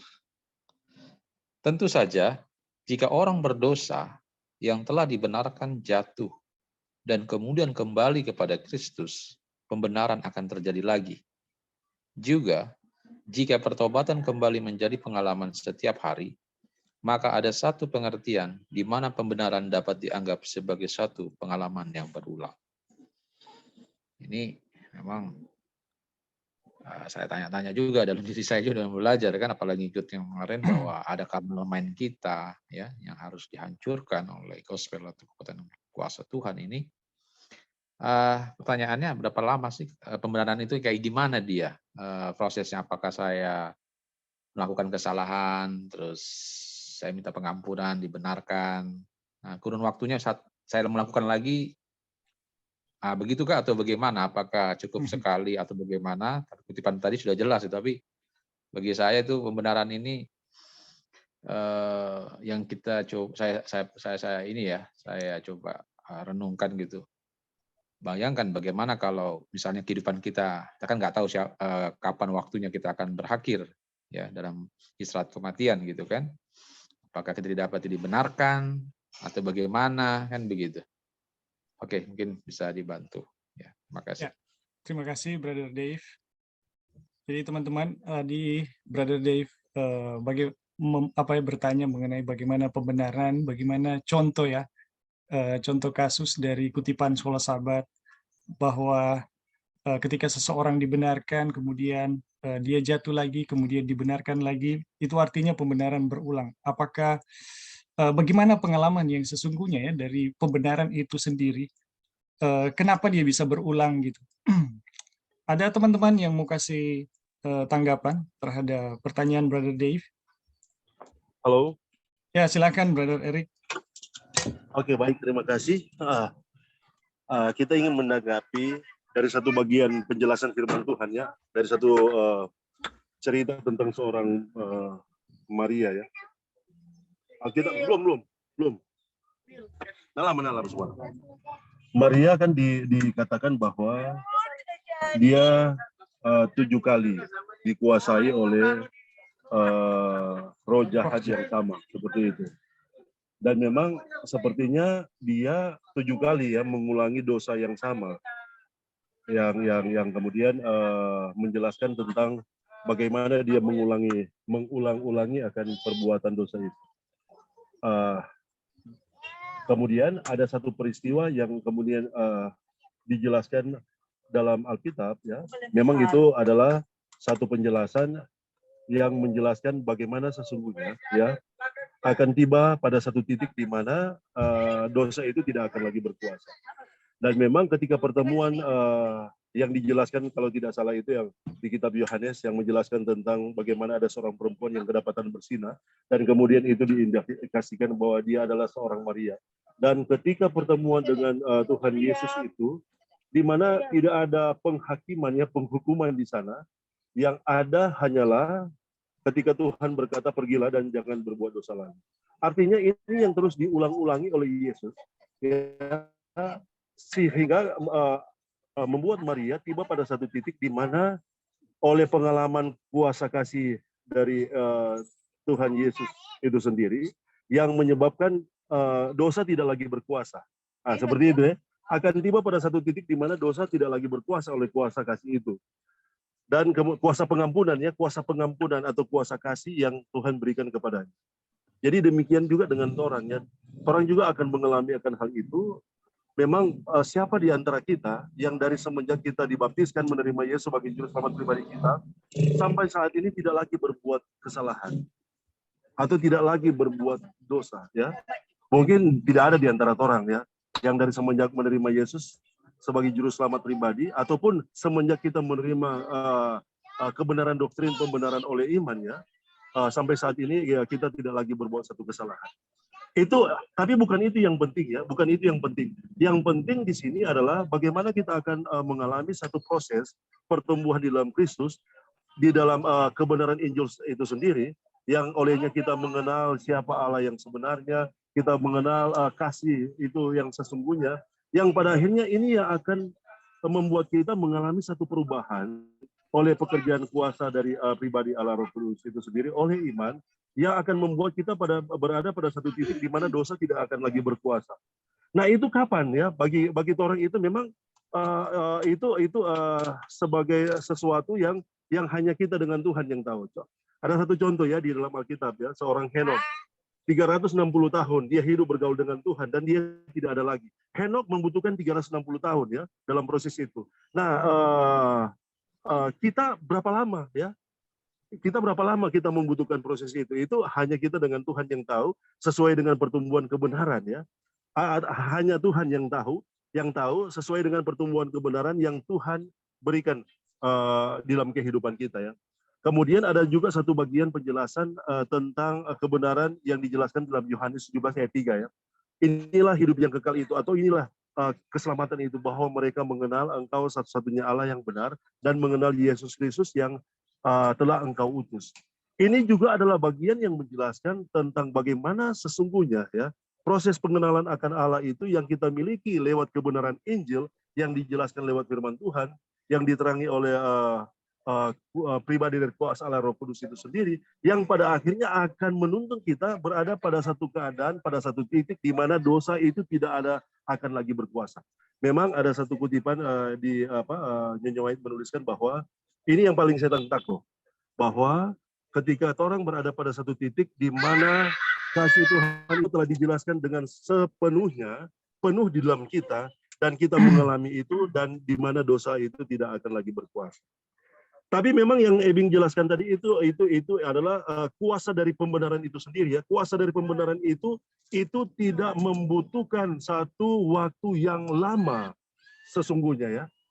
Kuasa pembenaran itu ketika kita oleh iman kita percaya di dalam Kristus, itu telah menjadi bagian kita. Hanya saja kesadaran akan dosa itu, inilah proses yang pengalaman bersama dengan Tuhan, di mana Tuhan akan membukakan setiap kesadaran akan dosa, dan ketika kasih Tuhan itu penuh dalam kita, maka dosa itu tidak akan lagi berkuasa ya, tidak akan lagi berkuasa. Jadi memang itu adalah bagian dari proses yang kita harus alami sebagai umat Tuhan, dan kita bersyukur ya bahwa kita berada di jalur di mana kita sementara mempelajari tentang pekabaran pembenaran oleh iman ya, 1888, yang menjelaskan fakta kebenaran Injil yang benar, yang menjelaskan tentang siapa Allah yang benar, yang menjelaskan tentang kebenaran Kristus yang membenarkan kita, yang kita terima oleh iman.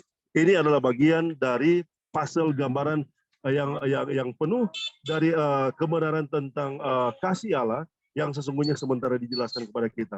Memang kita membutuhkan kesabaran ya, kita membutuhkan kesabaran di dalam Kristus untuk kita boleh memiliki satu kepenuhan di dalam Kristus, yang pada akhirnya di sana dosa tidak akan lagi berkuasa. Oke, itu yang bisa ditambahkan untuk menanggapi pertanyaan tadi. Terima kasih. Terima kasih. Ya, terima kasih Brother Eric. Ada lagi yang lain teman-teman yang mau kasih tambahan?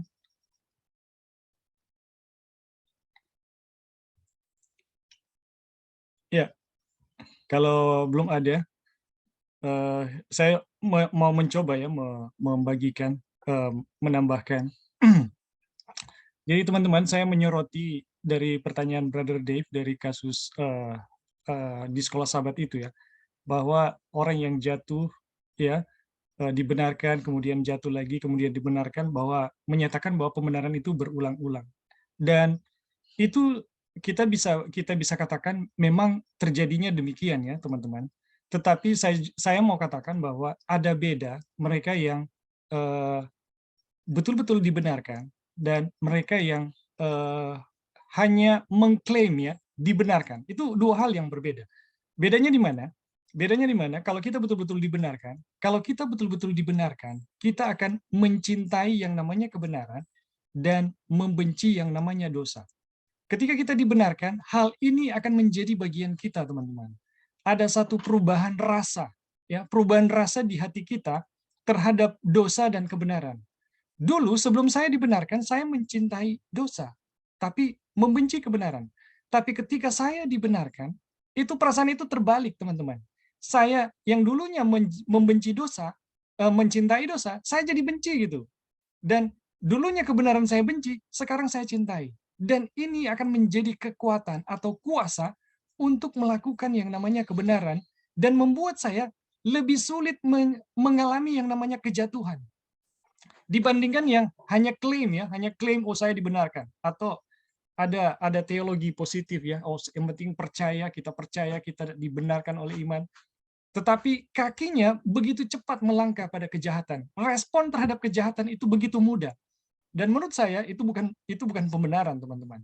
Sekalipun prosesnya kelihatannya sama bisa berulang, tetapi yang betul-betul mengalami pembenaran dan yang hanya klaim dibenarkan atau ya hanya klaim dibenarkan, itu dua hal yang berbeda. Kalau kita betul-betul mengalami pembenaran, teman-teman, kita lebih sulit untuk jatuh gitu.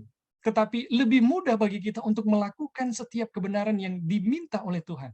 Jadi pembenaran ini bukan membuat kita itu anti terhadap hukum Tuhan.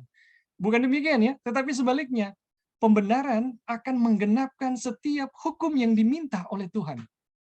Karena cuma dengan pembenaran, teman-teman, kita bisa melakukan yang namanya kebenaran. kalau kita belum pernah dibenarkan, kemudian mencoba untuk melakukan kebenaran, ya itu sama saja seperti apa yang dinyatakan oleh firman Tuhan ya. Bagaimana mungkin seekor macan bisa mengubah belangnya ya?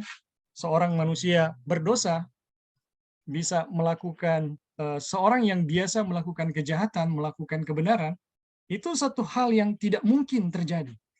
Jadi, teman-teman, manusia berdosa butuh pembenaran, dan pembenaran itu adalah kuasa untuk melakukan kebenaran dan kuasa untuk menolak kejahatan.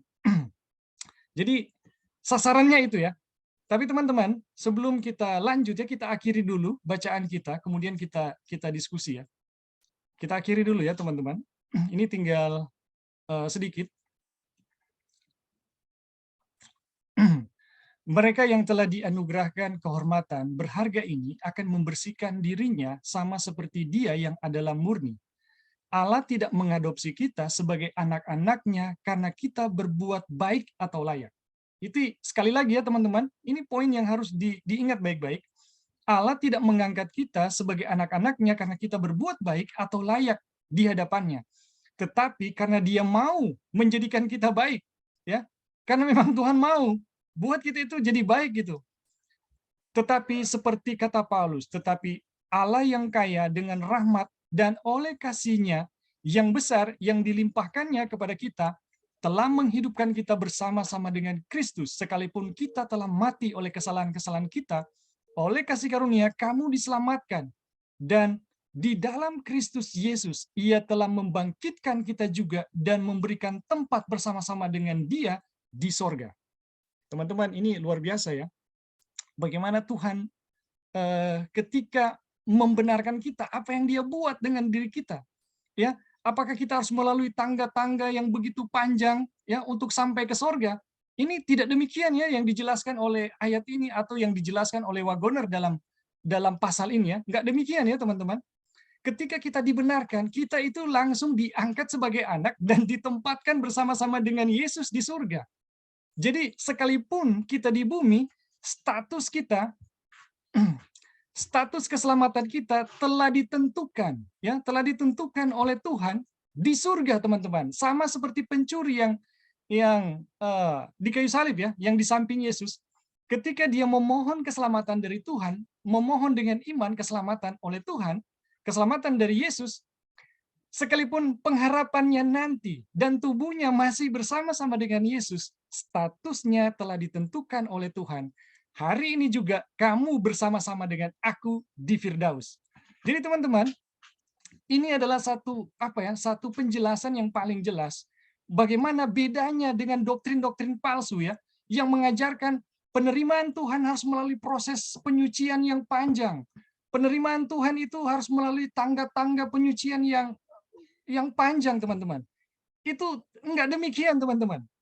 Pelajaran kita pada hari ini dan ayat yang dijelaskan oleh Paulus saat ini itu bertolak belakang. Ketika Tuhan membenarkan kita, status kita ya, ketika kita percaya kepada Yesus, status kita langsung ditentukan, teman-teman. Kita diterima sebagai anak dan diterima, didudukan bersama-sama dengan Dia di dalam kerajaan surga. Supaya pada masa yang akan datang, Ia menunjukkan kepada kita kekayaan kasih karunia-Nya yang berlimpah-limpah sesuai dengan kebaikan-Nya terhadap kita dalam Kristus Yesus. Paulus menambahkan, sebab karena kasih karunia kamu diselamatkan oleh iman.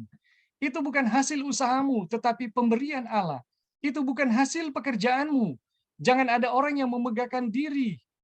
Ya, karena kita ini buatan Allah diciptakan dalam Kristus Yesus untuk melakukan pekerjaan baik yang dipersiapkan Allah sebelumnya. Ia mau supaya kita hidup di dalamnya. Jadi teman-teman, kita diselamatkan dulu, ya, baru kita bisa melakukan satu pekerjaan baik yang telah disiapkan Allah. Bukan kita melakukan pekerjaan baik, baru kita diselamatkan, teman-teman. Ini kebalik ya, ini kebalik. Jadi kita diselamatkan dulu, dan waktu kita diselamatkan itu bukan karena usaha yang kita lakukan, tetapi sebuah pemberian itu adalah kasih karunia, bukan hasil usaha dari pekerjaan kita. Jadi ketika Tuhan selamatkan kita, ya, ini Tuhan rencanakan kita melakukan pekerjaan baik yang telah disiapkan. Kita diciptakan di dalam Kristus Yesus untuk melakukan pekerjaan baik yang dipersiapkan Allah. Dan ini kita telah pelajari ya, tidak mungkin kita melakukan hukum-hukum Tuhan sebelum kita dibenarkan. Ayat-ayat ini menunjukkan bahwa Allah mengasihi kita ketika kita masih sebagai orang yang mati di dalam dosa-dosa kita. Aduh, luar biasa ini teman-teman. Allah mengasihi kita waktu kita masih sebagai orang mati. Ya, orang mati artinya pantas mati gitu. Dia memberikan rohnya untuk memberi kita hidup di dalam Kristus. Ya. Dan roh yang sama menandakan pengadopsian kita di dalam keluarga ilahi. Teman-teman, perhatikan nih ya, dia memberikan rohnya untuk memberi kita hidup di dalam Kristus. Jadi kita bisa hidup di dalam Kristus, kita bisa melakukan kebenaran, itu karena roh yang diberikannya. Bukan karena kita hidup di dalam kebenaran atau hidup di dalam Kristus, baru rohnya kita miliki, teman-teman. Ini kebalik ya. Dan roh yang sama menandakan pengadopsian kita ke dalam keluarga ilahi. Dia mengadopsi kita sebagai ciptaan yang baru, ya. Dia mengadopsi kita sebagai ciptaan-ciptaan yang baru di dalam Kristus, di mana kita dapat melakukan perbuatan-perbuatan baik yang telah diperintahkan Allah. Jadi teman-teman, kita diangkat dulu, diciptakan baru dulu. Baru ya, kita dapat melakukan perbuatan-perbuatan baik yang telah diperintahkan Allah. Jadi teman-teman, kenapa kita perlu mempelajari yang namanya pembenaran oleh iman? Ya, kenapa kita perlu mempelajari yang namanya pembenaran cuma-cuma, ya? Atau kebenaran yang dianugerahkan itu, atau kebenaran Kristus itu diberikan karena kita tidak pernah bisa melakukan yang namanya hukum Taurat, ya. Karena hukum ini standarnya begitu tinggi, ya. Karena hukum ini adalah cermin atau karakteristik dari bagaimana Bapa itu sesungguhnya, bagaimana kealahan itu sesungguhnya. Dan itu jaraknya dengan kita, teman-teman yang berdosa, itu seperti tingginya langit yang tidak terukur atau semesta dengan kita yang berada di bumi ini. Begitu jauh tingginya, dan tidak ada seorang pun yang bisa dengan perbuatannya bisa menggenapi yang namanya hukum tersebut. Ya, tidak ada seorang pun di antara kita yang oleh perbuatannya bisa menggenapi tingginya hukum tersebut. Teman-teman, bagaimana menggenapi hukum tersebut? Kita harus menerima kebenaran yang dianugerahkan. Kenapa kebenaran itu? Kita harus menerima kebenaran yang dianugerahkan karena oleh kebenaran yang dianugerahkan tersebut, ketika itu dikenakan kepada kita, kita memiliki kekuatan untuk melakukan perbuatan-perbuatan yang diperintahkan oleh hukum yang dinyatakan kepada kita. Teman-teman, ini betapa indahnya ya pekabaran yang Tuhan telah berikan ya. Dan ketika kita betul-betul memahami pekabaran-pekabaran ini, teman-teman, kita akan bisa melihat mana doktrin-doktrin ya yang sebenarnya keliru dan doktrin-doktrin yang sangat mirip dengan doktrin-doktrin Katolik. Jadi teman-teman, puji Tuhan, ini pembahasan kita sudah selesai ya sampai di sini. Materi kita udah selesai untuk pasal ini. Ada yang mau kasih tambahan? Dipersilakan. Ya, Brother Eric, silakan. Memang ini adalah satu penjelasan yang agak sulit ya, sehubungan dengan teologi. Yang pertanyaan tadi, apakah kita bisa dibenarkan berkali-kali? Tapi ada juga pertanyaan yang bisa dimunculkan seperti, apakah kita dibenarkan satu kali untuk semua dosa kita, atau kita dibenarkan berdasarkan kesadaran dari dosa-dosa yang sesungguhnya sementara mengikat kita. Jadi ini adalah sekali lagi ini adalah bagian yang teologi yang orang dapat dalami ini. Tapi kita tentunya percaya bahwa pada akhirnya kita akan memiliki satu pemahaman yang jelas, yang benar tentang kebenaran ini yang dijelaskan lewat pembenaran doktrin pembenaran oleh iman. Jadi mungkin ini yang nanti bisa didiskusikan. Ini hanya usul untuk didiskusikan. Jadi pertanyaannya, apakah ketika kita percaya oleh kepada Kristus ya, oleh iman, kita semua dosa-dosa kita itu diampuni dan kita dibenarkan, atau kita membutuhkan satu kesadaran satu persatu untuk dosa yang yang mengikat akan kehidupan kita. Oke, tapi ini untuk usulan pertanyaan yang akan mungkin bisa dibahas berikut. Oke, Bing, terima kasih. Ya, terima kasih Brother Eric. Memang itu teman-teman akan mengarahkan kita pada sebuah diskusi mengenai pembenaran dan penyucian ya. Dan ini yang saya mau katakan ya, menjadi pergumulan panjang, pergulatan panjang ya di dalam kekristenan dan gereja kita ya, gereja Advent. Bagaimana kita bergumul dengan doktrin pembenaran dan penyucian ya.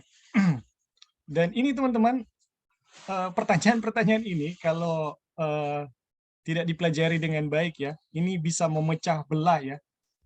Dan ini kenyataan ya, kita bukan mengatakan pertanyaan saudara Eric memecah belah ya, tetapi ini kenyataan ya, pertanyaan itu telah memecah belah begitu banyak aliran kekristenan dan termasuk dalam gereja kita ya. Tetapi teman-teman, di dalam pekabaran ini kita akan melihat dengan jelas. Tidak ada yang perlu yang bersifat misteri ya. Dalam pekabaran 1888 saya melihat ya teman-teman, semua misteri itu terbuka dan tersingkap dan pelajarannya begitu sederhana kepada kita. Dan apa yang Tuhan nyatakan melalui pekabaran 1888 itu merupakan satu jalan keselamatan yang begitu sederhana ya, begitu sederhana yang bisa kita miliki gitu dengan mudahnya gitu. Oke, mungkin ada teman-teman yang lain yang mau kasih tanggapan.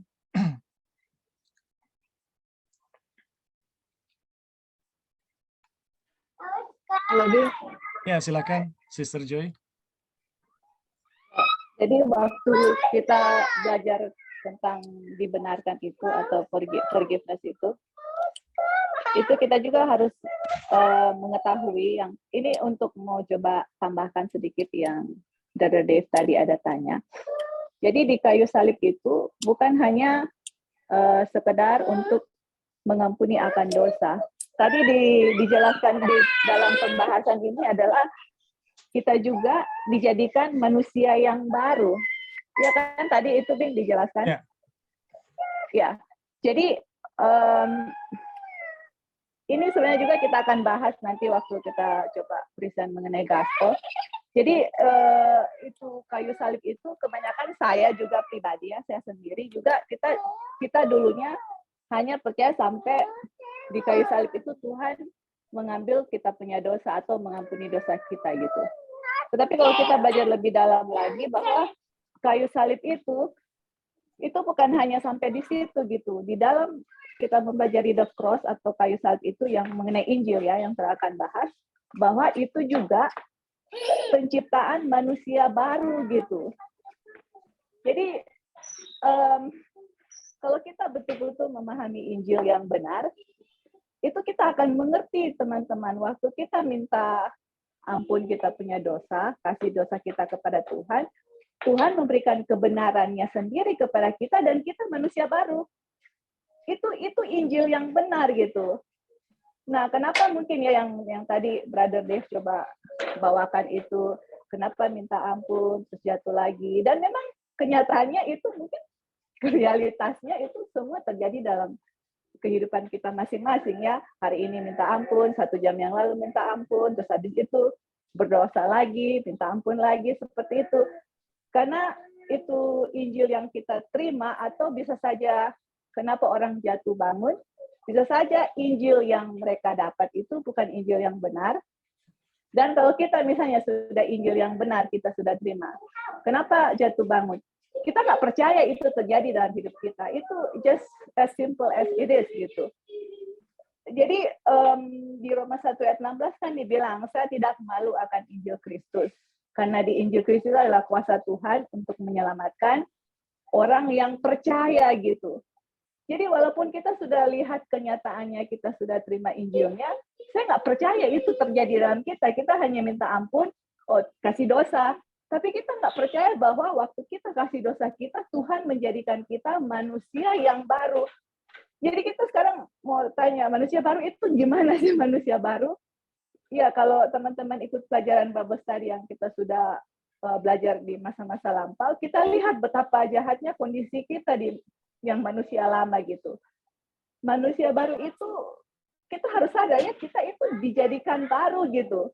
Dijadikan hati yang baru, mempunyai pikiran Kristus. Nanti kita akan belajar ya, kita akan coba kasih ayat Alkitab, kutipan Ellen White, apa arti manusia baru. Nah, di situ kita akan lihat, itulah yang Tuhan kasih kepada kita waktu kita memberikan dosa kita. Kenapa kita jatuh bangun, karena kita nggak percaya itu akan terjadi dalam kita gitu. Seperti itu. Jadi, apa ya, ya itu dia ya, maksudnya kalau kita mempelajari pekabaran ini, waktu kita minta ampun dosa kita, Tuhan memberikan kebenarannya, dijadikan kita manusia baru. Itu, dan butuh istilahnya berapa lama itu akan terjadi. Di saat Tuhan berbicara, waktu kita ampun dosa kita percaya di saat itulah terjadi. Jadi kita coba share sama teman-teman sedikit aja yang kita dengar dari Wagner itu. Wagner atau A.T. Jones, kita lupa, ada bukunya yang namanya Lessons on Faith, pelajaran-pelajaran mengenai iman. Mereka bahas mengenai evolusi dengan orang yang percaya evolusi dengan orang yang percaya penciptaan gitu. Jadi dia tanya, apakah kita berada dalam orang yang percaya evolusi atau percaya penciptaan? Teori evolusi adalah waktu Tuhan berbicara, jadi ini kan teori evolusi adalah waktu dunia ini diciptakan, itu bukan diciptakan, dunia ini terjadi butuh waktu yang sangat lama, sangat panjang, bermilion-milion tahun lamanya, dari sesuatu yang buruk kemudian menjadi sesuatu yang baik, dari kera menjadi manusia, seperti itu. Kalau penciptaan, kita percaya penciptaan, Tuhan bicara saat ini langsung terjadi. Tuhan bilang jadilah terang, dari gelap jadilah terang.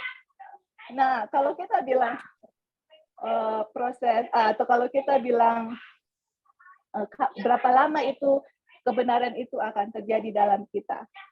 Kalau kita lihat ya teman-teman dalam firman Tuhan, kalau kita confess our sin, kalau kita mengaku dosa kita, Tuhan akan mengampuni dosa kita dan membersihkan kita dari semua ketidakbenaran. Kalau Tuhan berfirman, berapa lama itu harus terjadi? Apakah itu harus terjadi dalam 1 tahun, 2 tahun, 1 minggu, 1 hari? Apa yang dia bilang saat itu terjadi. Itulah yang Wagner bilang atau A.T. Jones itu kita lupa. Itulah kita orang yang percaya mengenai penciptaan. Teori evolusinya itu kita nggak percaya, butuh waktu yang lama seperti itu ya. Jadi dalam mempelajari Injil, kuasa Tuhan itu apa yang dibilang saat itu akan terjadi. Nah, kenapa di manusia tidak terjadi seperti itu? Karena kitanya yang tidak percaya. Kitanya yang bermasalah gitu, bukan Tuhan yang bermasalah. Kitanya yang nggak percaya akan kuasa Tuhan, akan firman Tuhan yang dia bilang saat itu, di saat itulah terjadi. Atau kitanya masih mempunyai Injil-Injil yang lain yang bisa membuat kita tidak mengerti akan Injil yang benar seperti itu. Jadi kuasa Tuhan itu sangat besar. Dia bisa dia memberikan kebenaran kepada kita, dia mengampuni dosa kita. Permasalahannya, kenapa kita jatuh bangun, kenapa karakter Kristus belum ada di kita, kenapa semua-semuanya yang kalau kita baca Alkitab dan membuat, kenapa itu belum terjadi di kita? Karena dari kitanya. Itu pertama. Dan kedua, kalau kita mempelajari salib, nanti kita akan belajar juga ya, di situ bahwa kita juga harus mati dengan Kristus. Nanti kita belajar itu mati itu apa. Makanya Rasul Paulus bilang, I die daily. Saya mati tiap hari. Nah, kenapa saya jatuh bangun? Karena die daily-nya itu tidak terjadi. Jadi ada hal-hal yang waktu kita pelajari, ada hal-hal yang, oh ternyata ini, kenapa saya begini? Karena saya belum tahu hal ini. Kenapa saya begini? Karena saya masih memegang Injil palsu. Kenapa saya begini? Karena belum die daily. Kenapa saya begini? Karena tidak percaya. Jadi semuanya itu adalah dari kita sendiri gitu. Kuasa Tuhan sangat, luar biasa kalau kita pelajari, yang membuat kita menjadi orang benar, membuat kita menjadi ciptaan baru, membuat kita menjadi sama dengan Tuhan, mencintai kebenaran, mencintai hukum Tuhan, membenci dosa, itu yang Tuhan inginkan. Yang kenapa tidak terjadi, itu semuanya dari kita manusia.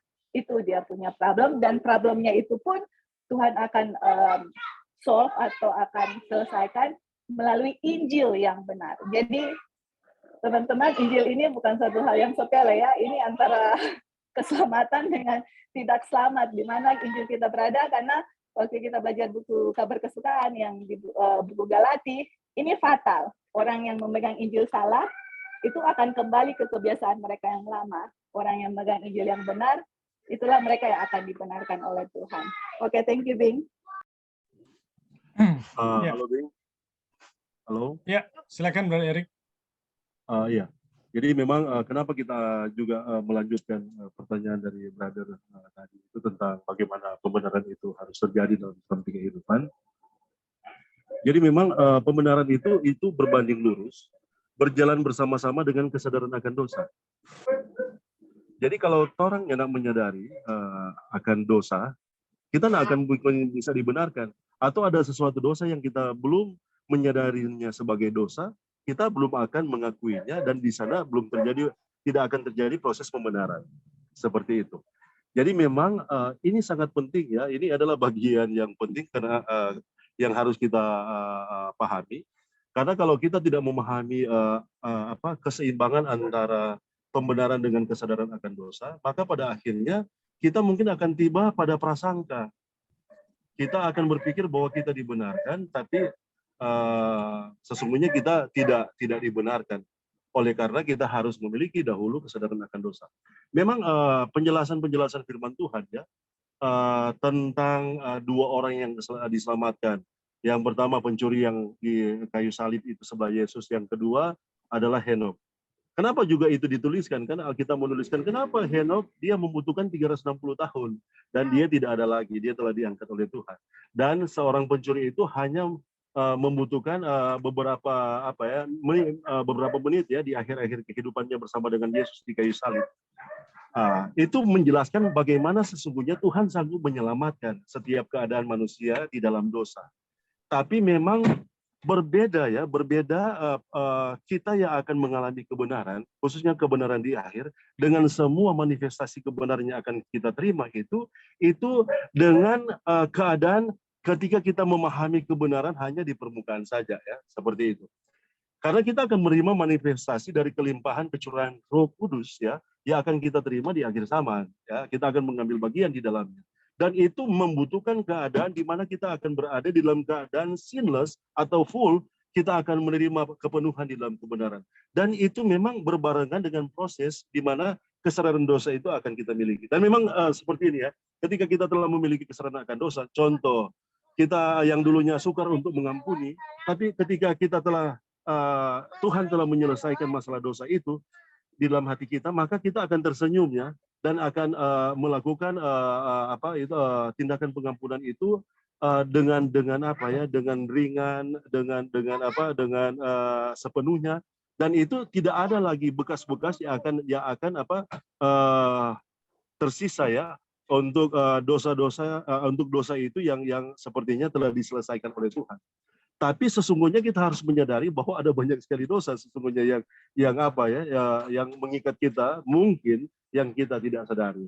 Tapi memang kalau memang pada akhirnya kita harus dibenarkan satu kali untuk semua dosa kita bersyukur ya. Mungkin itu pengalaman pencuri. Tapi kita juga akan memiliki satu pengalaman dari proses di mana sebagaimana Henok ya, 360 tahun dia mengalami akan proses di mana dia tiba pada keadaan di mana dia tidak lagi dikuasai oleh dosa-dosa apapun itu. Tapi ini mungkin sekali lagi ya, ini masih harus kita pelajari, pahami, dan memang kalau kita meyakini bahwa ketika kita menerima Injil oleh iman, kita percaya di dalam Kristus, maka kita telah berada di keadaan di mana bukan karena kita ya, tapi itu karena Yesus sendiri dan semua kebenaran Yesus, dan kebenaran Yesus itu dihisapkan di dalam kita, dan pada akhirnya kita berada di dalam keadaan sinless ya, sinless dari sudut pandang kebenaran Kristus. Yang itu juga harus masuk dan selesai di dalam hati kita, di dalam pikiran kita, dan itu harus berkuasa sepenuhnya sehingga pada akhirnya kita akan menampilkan satu kehidupan yang berbeda. Oke, mungkin itu Bing yang bisa ditambahkan terakhir. Terima kasih.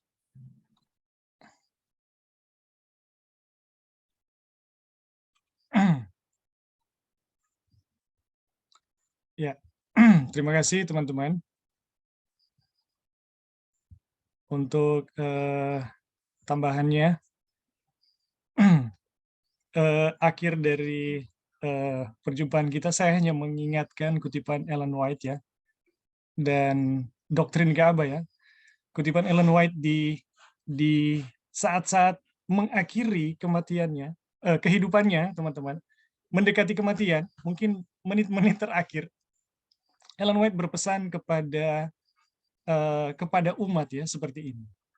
Inilah yang menjadi pengharapanku yang tulus ikhlas untuk anak-anak mudaku. Jadi Ellen White ini udah berusia 85 tahun, teman-teman. Jadi yang di bawahnya itu masih muda ya, masih kategori anak muda. Jadi teman-teman, inilah pengharapanku yang tulus ikhlas untuk anak-anak mudaku, supaya mereka mengerti arti yang tepat dari pembenaran oleh iman dan kesucian untuk hidup kekal mereka, supaya tujuan yang mereka mau tuju itu tidak akan gagal. Jadi teman-teman, di saat-saat terakhir hidup Ellen White mengharapkan kita mengerti arti yang tepat dari pembenaran oleh iman.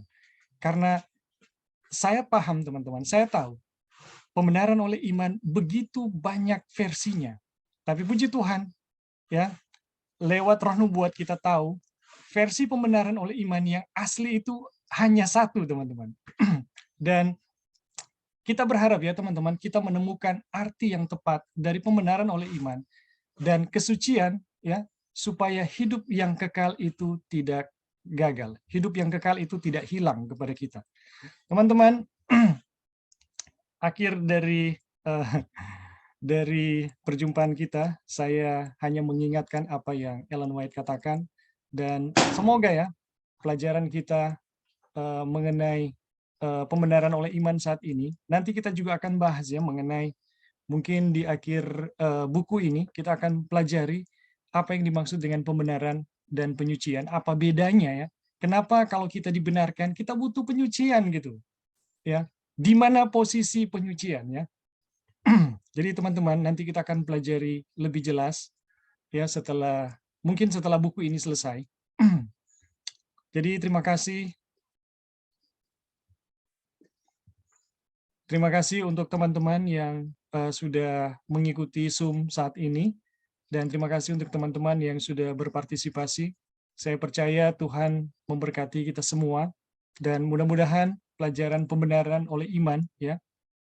Ini pelajaran pembenaran oleh iman bukan membatalkan hukum ya teman-teman, tapi sebaliknya ini akan meneguhkan kebenaran hukum dan meneguhkan yang namanya perbuatan-perbuatan baik. Jadi puji Tuhan, Tuhan sudah memimpin kita sampai sejauh ini. Kita akan menutup perjumpaan kita. Di sini ada Brother Eric. Apa Brother Eric boleh menutup kita dalam perjumpaan kita di siang hari ini? Oke, boleh Bing. Oke. Boleh. Ya. Kita berdoa ya. Kita berdoa. Bapa di sorga, kami sungguh sangat bersyukur. Engkau telah bersama-sama di dalam pribadi Allah Roh Kudus dalam diskusi tentang kehendak Tuhan melalui buku yang telah Engkau inspirasikan melalui hamba-Mu, Saudara Eji Wajona. Dan itu telah memberikan satu terang yang boleh kami pelajari dan pada akhirnya akan kami pahami di dalam Engkau, yang akan menjelaskan bagaimana cara Engkau menyelamatkan kami. Dan terima kasih Tuhan, bahwa melalui terang Injil dan kebenaran tentang righteousness by faith, kami boleh memiliki pengenalan akan Engkau, dan kami boleh memiliki kesadaran akan dosa, dan kami boleh memiliki akan satu keadaan di mana Engkau telah membenarkan kami di dalam kebenaran Tuhan Yesus, dan oleh kebenaran itu Ia akan menyanggupkan kami untuk hidup benar oleh iman di dalam kuasa kasih-Mu. Kami mau terus pasrahkan akan diskusi ini selanjutnya dalam tangan kasih Tuhan. Engkau terus menyatakan setiap kebenaran yang akan membuat kami bijaksana untuk memahami akan bagaimana Engkau menyelamatkan kami. Dan sebagaimana anjuran yang Engkau telah berikan melalui hamba-Mu, Ellen White. Kami akan tiba pada keadaan di mana kami akan memahami terang pembenaran oleh iman secara benar dan tepat di dalam kuasa kasih-Mu. Bapa di sorga, kami mau terus pasrahkan kehidupan kami pribadi keluarga dalam tangan kasih-Mu, dan terima kasih Engkau terus memeliharakan kami, memberkati kami, sehingga kami akan terus tinggal dalam naungan kasih Tuhan, pemeliharaan Tuhan, penjagaan perlindungan Tuhan. Inilah doa syukur kerinduan kami Bapa di dalam nama Tuhan Yesus. Amin. Amin. Oke, terima kasih Amin. Brother Eric. Brother Eric. Thank you, Oke, Kak Ebin, Kak Joy. Terima Joy. kasih Kristi, terima kasih Joy. Semua, terima kasih. Wasti. Terima kasih Dave. Kori. Terima kasih. Minta maaf Sister ya, Jane. minta maaf Brother ini Eric. kadang kesibukan. Terima kasih Ini Sister. tadi juga ada hadir, tapi sementara Tante tadi ada Kori. di pasar dan perjalanan baru sampai di rumah. Terima kasih semua, terima kasih. Terima kasih Emang, Tante Kori. Siapa itu? Ini Tante Kori. Apa brother? Kita ingin Ya. berkenalan dengan brother tadi yang kasih pertanyaan. Siapa tadi yang brother yang ada Dave, pertanyaan? Brother Dave.